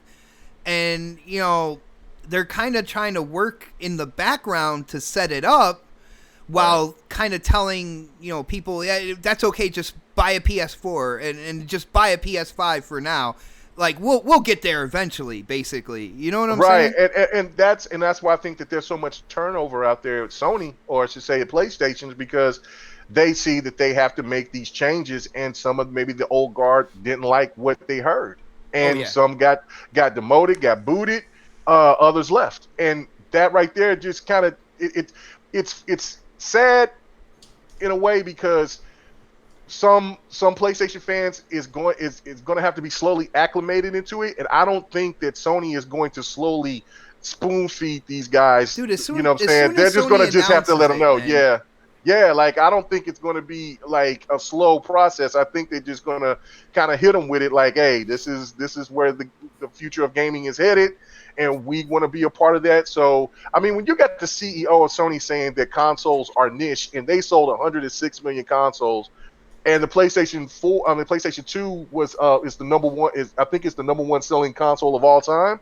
Mm-hmm. And saying that it's niche, that should tell every PlayStation fan out there that look, this is way bigger than the box, way bigger. And if you want this company to still keep making games and doing what they're doing and stay viable, they're going to have to change with the times.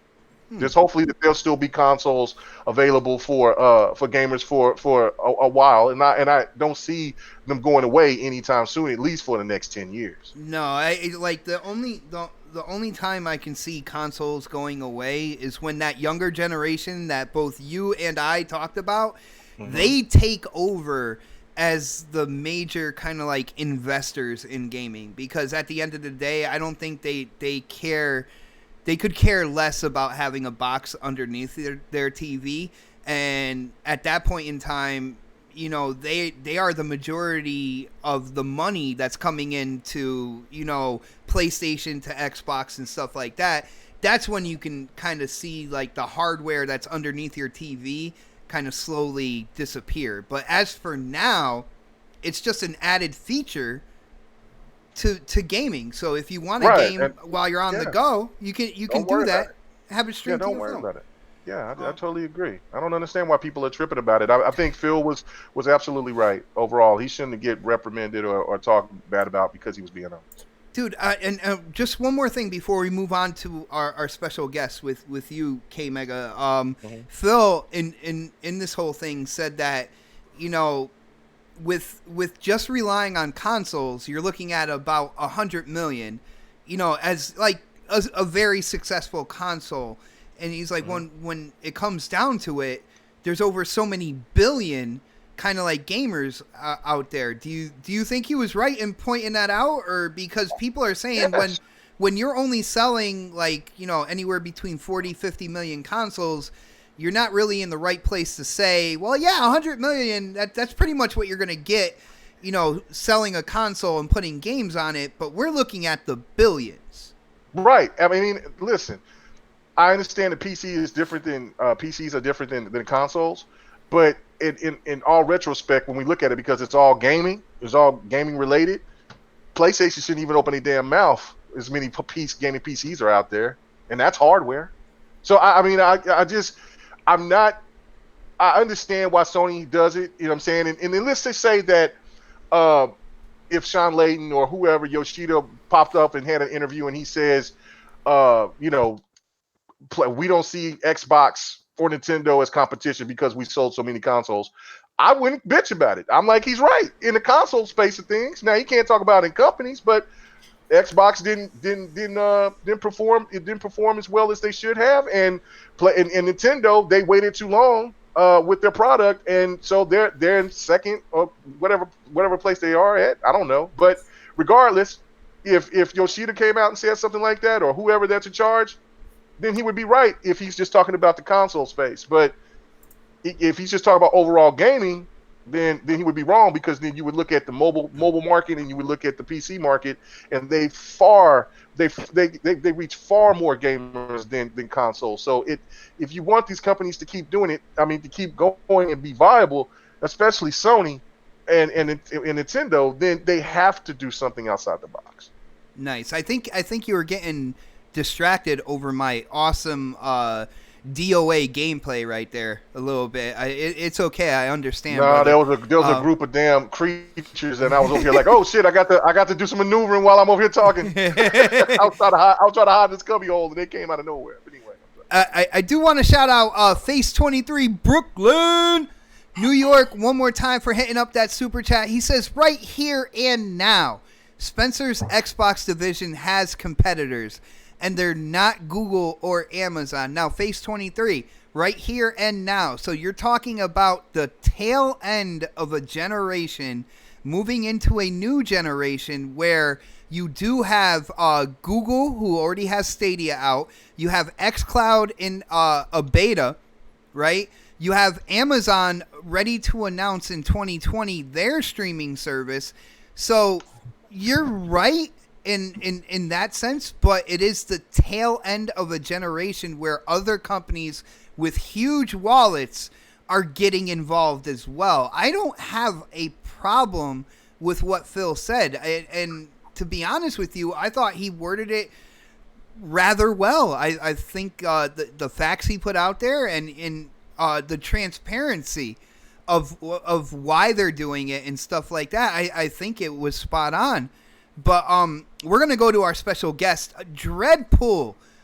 What do you think about Phil Spencer coming out and stating, I don't think this is the first time it's been stated within the Xbox division in terms of Amazon and Google, but coming out and basically stating that, you know, moving forward, Nintendo and Sony, they're not really in the right position to move forward the way the industry is going. Do you agree with that, bro? No. Okay. Well, why? Here's the thing. It doesn't matter what Phil says. No matter how articulate he is, people will take a snippet out of all these execs and these public figures, and they'll twist it around to meet their narrative. That is true. So when you look at what he's saying, in the bigger space. He's looking at it in the grand scheme. He's trying to be respectful to his customers. Who are his customers? Nintendo and Sony. They yes, right now they are their competitors, but they're also their customers. You don't want to piss off your customers and get them to move on and be like, you know what, whatever you said, whatever you did, I didn't like. I'm going to go to your competitor now and use them as my team that I'm going to use. So why would you do that? Why would you alienate someone that's a customer that you're going to help build them, which they're also helping build you? That is a great point. I didn't even think about it that way, bro. Okay, so in the future, yeah, we still will be having a competition between the console wars and all that. But we also now are going to have competition in the streaming wars. So it's not just going to be Sony, Nintendo, and Microsoft. You're looking at the two bigger companies coming in. Apple has also done their little game service. Dude, for, I started $5 seeing on their phone. commercials about that as well. Yes. They're advertising and everything now, man. So everybody's trying to dip their toe into it. You know, Microsoft is just trying to stay ahead of the game. Yes, they got the xCloud, which is a beta. This isn't their first iteration of it.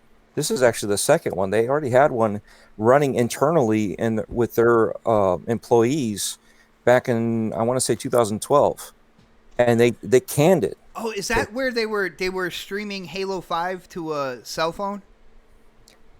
It may have been. I do remember. I remember I reading know, an article on that. Yeah, I know they had something internal, and then they scrapped it.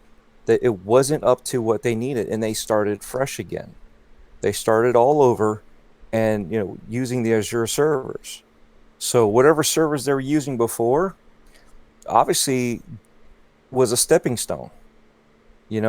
Stadia, they haven't done this before. They only know what Chromecast can do. So obviously they're using the strength that they have to that. You know what I'm saying? So that's how they're doing their streaming. They don't realize the stuff that you need to have on the server as much, because when you have to have a higher bandwidth than xCloud does, it shows you that they kind of jumped the gun. You know what I'm saying? But they have no way to beta test it without actually selling it to you. So that's why the founders are basically the beta testers, and they don't have content. I think they could have done a beta. They could have done a beta with that, wasn't the founders pack, but I think they just decided that we're going to make money even off the beta. No, they did. Both being played it. The Assassin's Creed that was their beta. Yeah. In the web browser. Got you. But that was the web browser. That wasn't the Chromecast. But either way, it's still a stream. It's the beta. It's the backbone of their streaming service. Yeah. Right. So who's your competition? The up and comers, right? Not the guys that you're helping out, because what happened with Sega? They got pushed out, right? Because they screwed up. They weren't prepared, and they were fighting with themselves. Sega America and Sega Japan were screwing up, and they literally pushed themselves out because there was too much competition going on, and everybody just said, you know what, you didn't do me right. I'm moving on to the Xbox. I'm moving on to PlayStation. Why would I want to be here if you're going to sell me something and then turn around and sell me something within 6 months again? So why wouldn't you want to have the people that like Nintendo, that you already have as a customer, Sony, that is also now a customer, keep them within your friends list, let's say, yeah, and fight the bigger battle as a team versus the streamers, the up and comers. Right? Dreadpool, you make a lot of sense. Anybody on the panel want to kind of like answer that? Like, when it comes down to it, he's basically stating that, Phil, with having, Sony and Nintendo as customers or whatnot, why would you come out and basically say that they're not competition and risk kind of like ruffling those feathers and starting an issue with them where they might go to like Amazon or something like that for their, their cloud-based kind of like structure. Because they understand 100% what's going on. Right, and that was another thing. That was the point I was going to say, is that I don't think, I think Sony may have tried to go somewhere else. And remember that whole rumor about they were supposed to be working with Verizon, They and still are. and see, like, yeah. So again, Sony realized that they all are in this together. And listen, if Xbox was to be a tyrant, or I should say Microsoft wanted to be a tyrant, they could. If they could buy everything around them and suffocate both of those companies if they wanted to, until they had to negotiate something on the table. If they had some kind of leadership that wanted to do that. But they all know, but Phil has said millions of times how important PlayStation and Nintendo is to the gamers. And so why is it that we just can't work together as a big three against these other companies that are coming to just wipe out everything like they normally do with mortar stores and everything else? I mean, really, when you look at it, the only thing that's competing with Amazon right now is like Walmart, which is another big, huge conglomerate. Like everything else is just getting ate alive in their wake. So you have to commend that all three of these companies are looking at the bigger picture instead of trying to bicker like what I guess said about how Sega went out. And what I'm saying? Yeah, I think he's 100% right. You see, and here's another thing. Even with my company is a huge company that I work for. It's a global company, right? We have many facets of different areas that we work in, but we have a competitor that provides a certain product, and guess what? They won't train us, so we cannot be certified to work on their equipment. But we have competing equipment with them, so my company is actually backing off on that equipment that we have, so we can utilize their equipment. And even though we're bigger, right? We don't have to. We're backing out of our one item that we use, so that way we can be certified and use their equipment and be able to go over and take over their stuff for our usage. Okay, this is kind of the same thing. Why would you try to bury somebody that could be beneficial to you, right? So why not? Who's the bigger who's the bigger target, right? Wouldn't that be Google and Amazon, right? Yeah. So They're team up. the only target. That's the thing. Right. That's what people don't realize. So here's the thing. And Apple as well. Don't forget them. I'm sorry. They kind of backed off. Yeah, but I'm sorry to cut you off. But so here's what's really going on. There's a couple of different things at play.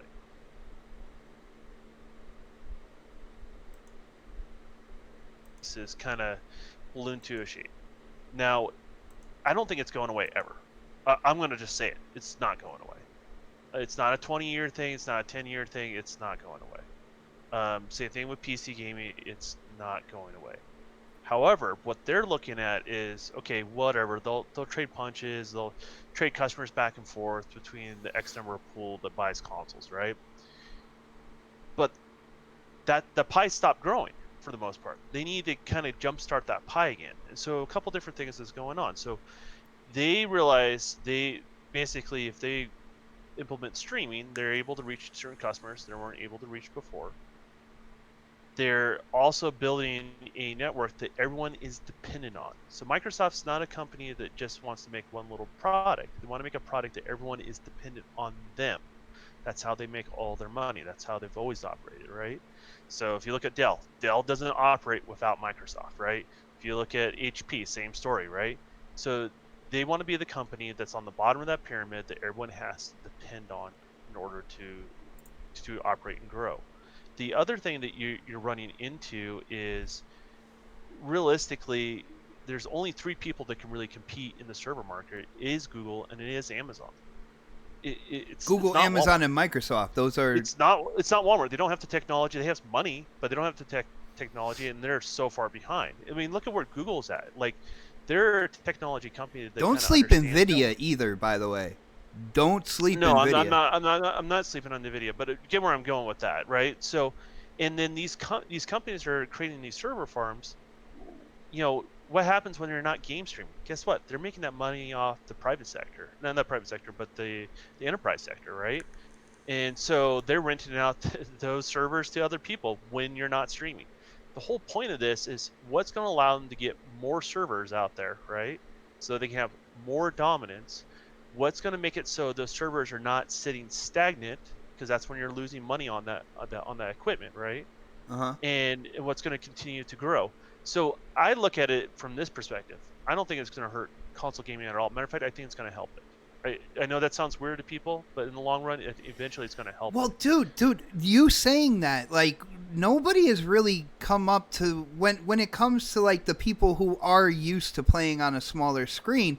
There are going to be people that get into like the game streaming and like, man, I wonder how this will feel like on a TV with a console or something like that. It will have people kind of jump into console.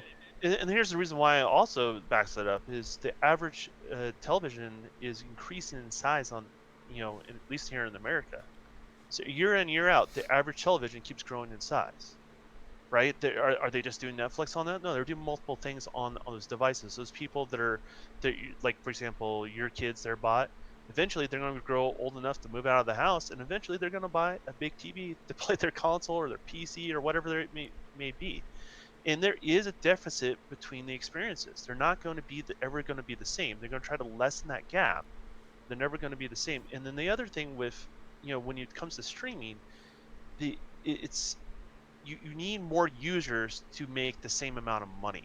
Does that make sense? Mm-hmm. So it's a volume type business model. So you have to get that volume out there, and you have to make sure there's no dead times. And then the other way Microsoft looks at it, and probably Phil, and when you say, user engagement, even though they're not using that as a metric for their investors, they're still using it internally over there. And the reason why they use that still, and just like any other publisher will continue to use that, because when I'm not playing on my console and I go to say I'm one of those people that plays on my console or my PC, but I'm on the go, I'm streaming my game to my phone on a road trip, right? Mm-hmm. Guess what? They look at that as a win because they're engaging that customer the whole entire time, making that much more enticed to either buy a new game, buy microtransactions. You are in their storefront, right? And so at all times. So that's the big business model. Microsoft is the only one that gets it at this level. Is they understand they want everyone to be dependent on them. They got that. They got that going for them, right? They have a console that's going to reflect that. They're making it easier for developers to put it on, basically in streaming, right? Because all I have to do, as a developer, is develop for their console, and then allow them to enable it to everybody else. There's no additional coding. There's nothing else added to it, right? It's not the case with Stadia. They don't have the tools like Microsoft does. They don't have the tools like Sony does, right? And same thing with Amazon, right? Like they have a lot of servers there, but they don't have the tools to kind of make it all work. They have the horsepower, right? And so it comes down to horsepower, technology, and realistically the means to deliver to the customer. Microsoft's the only one in that position. The two closest ones is Amazon and Google. Yeah. I mean, dude, like, me personally, besides what Dreadpool said, which I think he made a good point, but I didn't see an issue with what he said. Kind of like moving forward, you see all these companies diving into streaming and stuff, and I know people in the chat did state, well, what games and stuff like that, but when it comes down to it, I know Google, they invested in studios there, but when it comes to Amazon, at least for the formidable future, I guess I could say, as they're coming out with it and all that, all that good stuff, they can do multiplats on their streaming just to get people in and accustomed to it, and then kind of move on from there into the exclusive kind of like front. And I think people always and in the case of Google, they underestimate the power of YouTube, right? Like it is the second biggest platform in the world. First is Google when it comes to the internet, right? So that being said, like obviously they control a lot of that narrative back to their services, in regards to that. This is the reason, people like wonder like, why is Microsoft doing Mixer and all this sort of stuff? Because they want to engage their customers in those places because they know YouTube threatens them in some ways, right? Mhm. Going forward. And that's the same thing with, why Amazon, I don't think it was the original intention with Twitch, right? But they're going to continue to invest in Twitch because of that, right? So I mean, I think people are looking at the narrow picture, like what's going to replace this and what's going to replace that, and what's the next thing for me to be excited about. The next thing to be excited about is there's more gamers. There's going to be more gamers that say if you're not a very good gamer, there's going to be more gamers at your level. There's going to be more gamers at the high end level.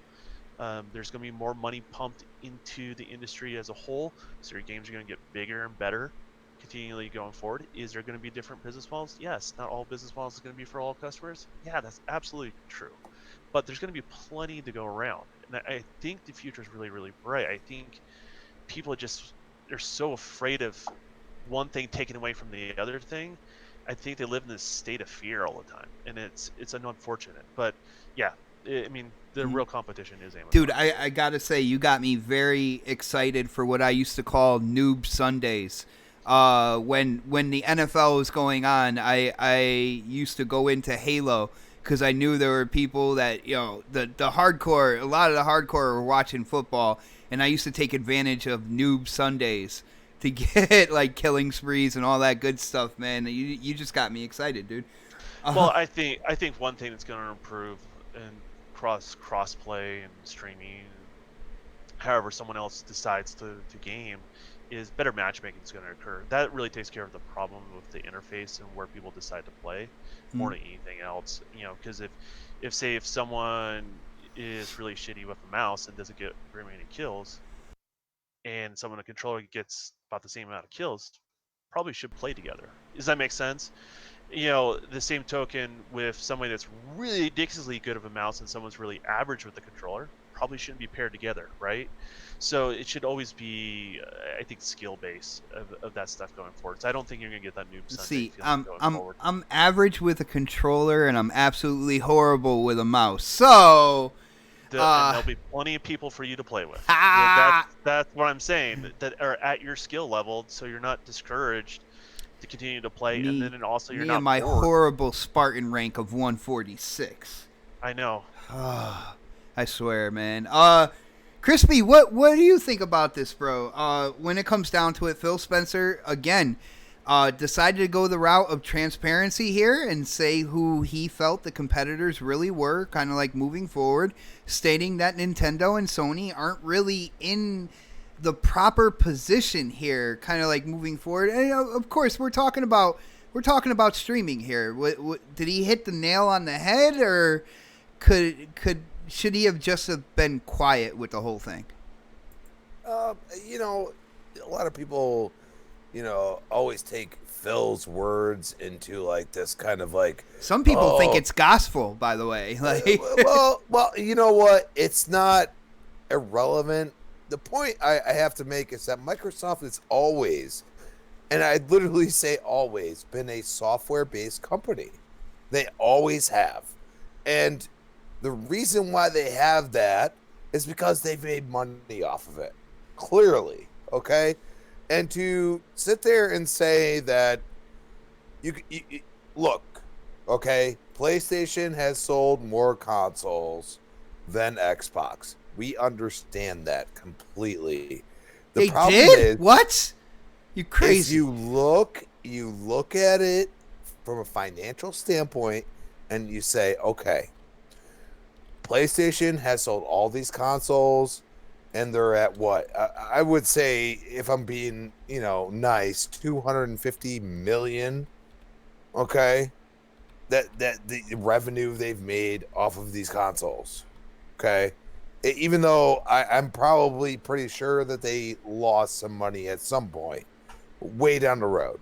The thing is that when you take a hit as a smaller company compared to a Microsoft, which Satya has already said that we are investing more in gaming than we ever have.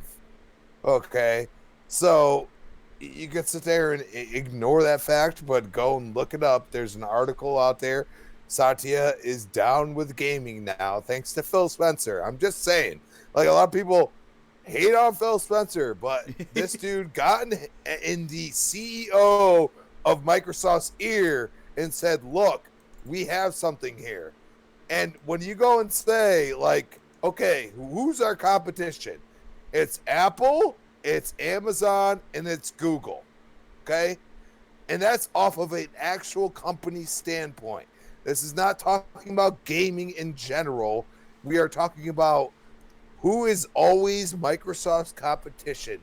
Those three other companies, okay, that are almost trillion-dollar companies or are trillion-dollar companies.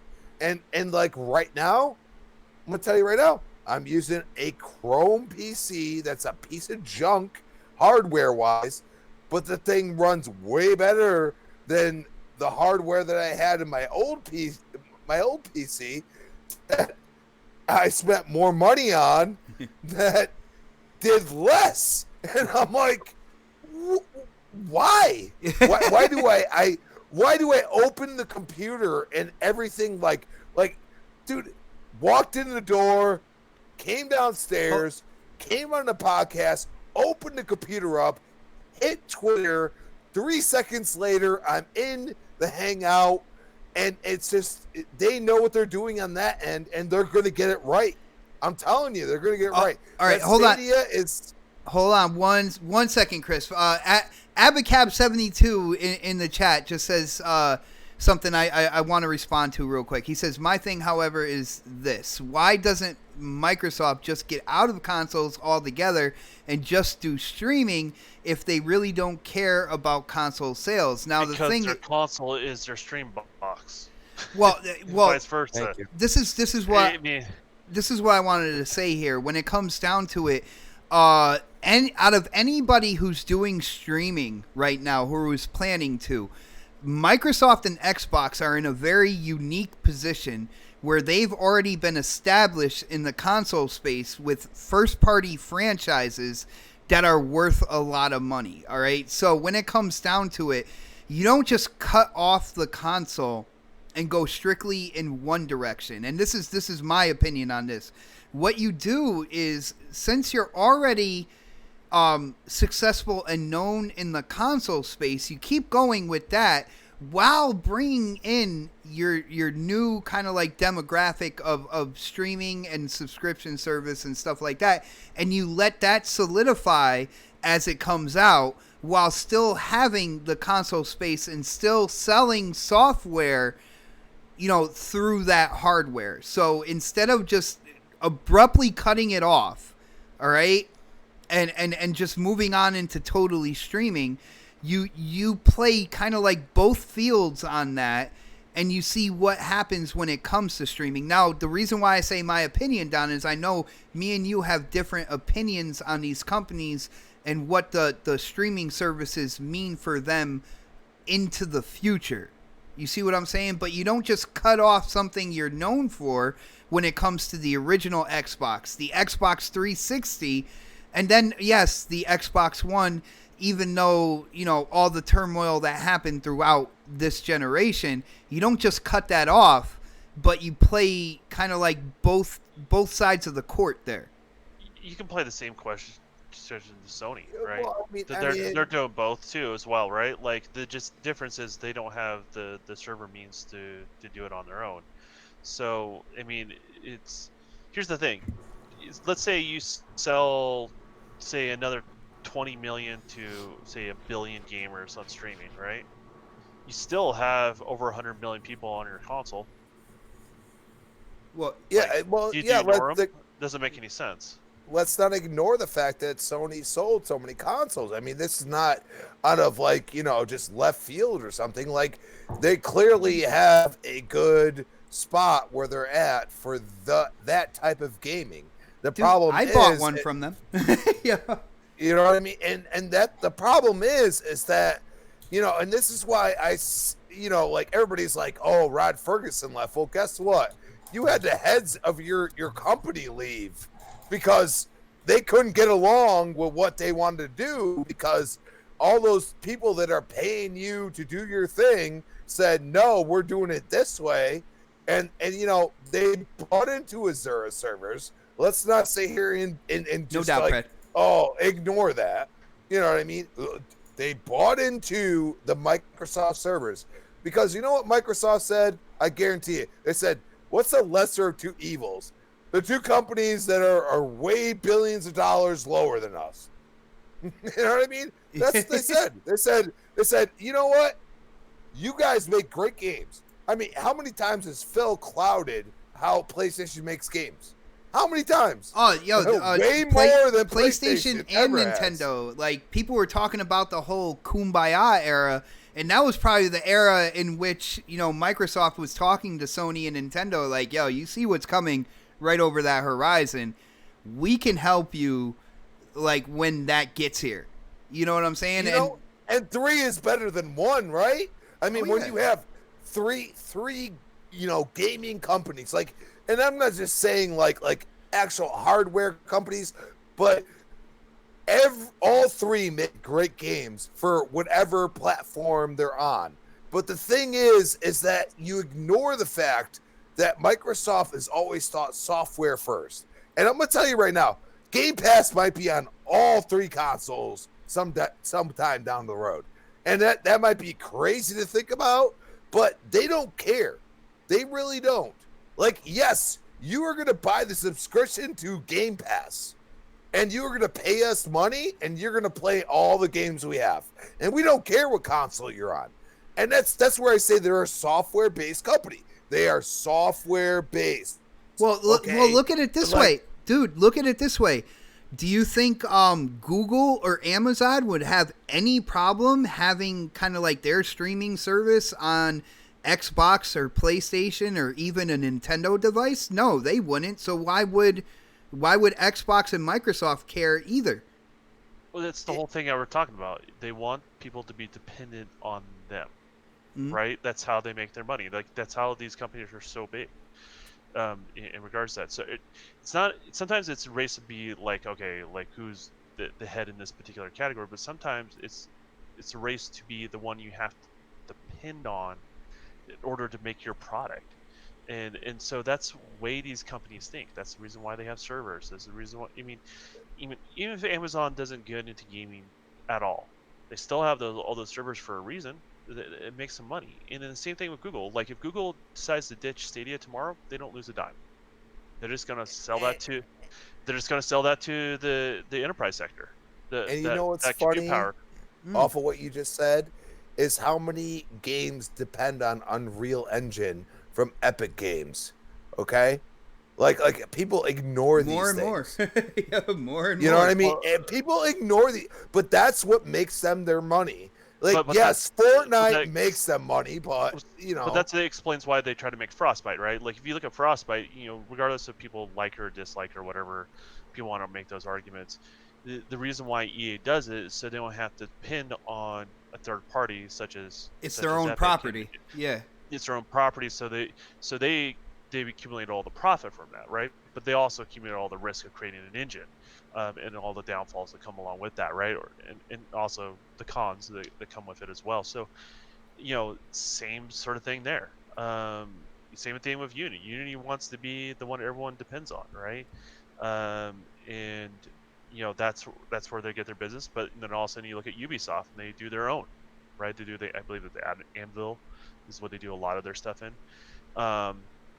Which is their own proprietary engine, so they don't want to depend on others. So sometimes you don't have a choice. Sometimes it's just like you did all you could to be independent, and guess what? It's better to go in business with somebody else, and it's just how all that stuff works. It's just business, how it works. Yeah. Anybody else have anything to say on this before we wind it down and we actually get to playing some games or whatnot? Anybody at all? I think we want to play games. Yeah, I think so too. Yo, again, huge shout out to the chat and everybody who came out to check out the show. The chat was absolute fire. So many opinions, stuff like that. It is always good to see people really get immersed in the topics and really share their opinions as well as the rest of the panel.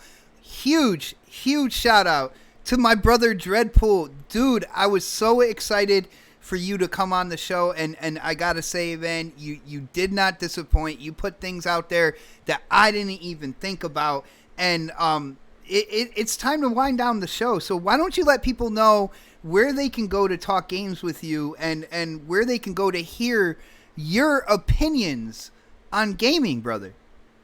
All right. Well, thank you for having me on. I've had a blast to talk with everybody and reading everybody's chat comments, and it's been a fun night. You can find me on Twitter at Dreadpool, and the O's are actually zeros. And then YouTube, Mixer, my Xbox gamer tag, even Stadia is Dreadpool. All caps. Dun. No, I'm sorry. Sorry. So yeah, I mean, my DMs are always open. I don't mind talking. You know, if anybody, even you know, during the holidays when people are down, you know, I might not be able to give you an answer, but I'll listen. You know what I mean? Oh, nice. So, you know, I can't give any advice, but you know, I'll listen to you. Well, brother, I might be able to say something, but you know, you never know. It's just sometimes somebody needs somebody to talk to, and you know, I'm all about that. Let's talk games. Let's talk about whatever. You know. yeah, even the unexplained. But dude, it is good to hear that you had such a good time, because, brother, I hope to have you on here again really soon. I think the format also fits kind of like how you are as a gamer and how you are as a podcaster, and it is good to hear your opinions and your gaming insight on majority of the show, man. It was good. It was good to hear you, and I hope that people out there can see now why I said you are such an intelligent gamer on the promos I was doing throughout the week, man. Thank you. No doubt, brother. On that note, let's get to the man who is probably slapping that A button like nobody's business, my brother K Mega. K, you had an incredible GRG last night. It is one of the most entertaining gaming podcasts out there. I think you can agree with me on that. You should definitely let people know about that show, your YouTube channel, and of course, where they can go to talk games with you, bro. Yeah, thanks to our guest for coming on, man. He had a lot of great points. And, you know, and of course, to the panel, you know what I'm saying? Much love to them and everything. Man, you just check out the GRG podcast every Friday night, 8:30 Central, 9:30 Eastern, 6:30 Pacific. And, man, yeah, check us out. We had a good show. I went on a rant at the end of the show talking about Duel for Platinum Games. But other than that, man, it was we were solid. We were solid, so we kept it solid. But other than that, man, yeah, for real. But yeah, I'm good. I'm done. I'm finna play some games here a little bit later. I had to cut it off. I was like, okay, it's been too long. I've been playing this damn game for 7 hours straight. I gotta stop. So I just cut it off about 5 minutes ago. So. Nice. And when it comes to Platinum, it's the only studio where I see, hey, we would love to do this. Can you pay for development though? Yeah. We want to buy Scalebound from you. Hey, but yet we want crowdfunding. Nice, brother. Crispy, which, you know, definitely he's always animated, but tonight a little extra animated with kind of like, you know, what's going on with Rod Ferguson and stuff like that. It is always good to hear your opinions, bro. Let people know where they can go to talk games with you. Let people know what's going on with your Mixer channel. I haven't gotten a notification in a while about any streaming from you. What's going on, man? Well, you know, I play a lot of Gears, so I gotta pull it back, especially after all this bad karma that's going on. Even though the game is still there, you can still play it whenever you want. I'm just telling you, people. Okay? Like, they're not getting rid of it. They're going to keep updating it and everything else. But I am still disappointed in what they launched with. So, good thing there's a game like Twitter. Forza Horizon 4, which is a game I've gotten back into, man. You should go play that, bro.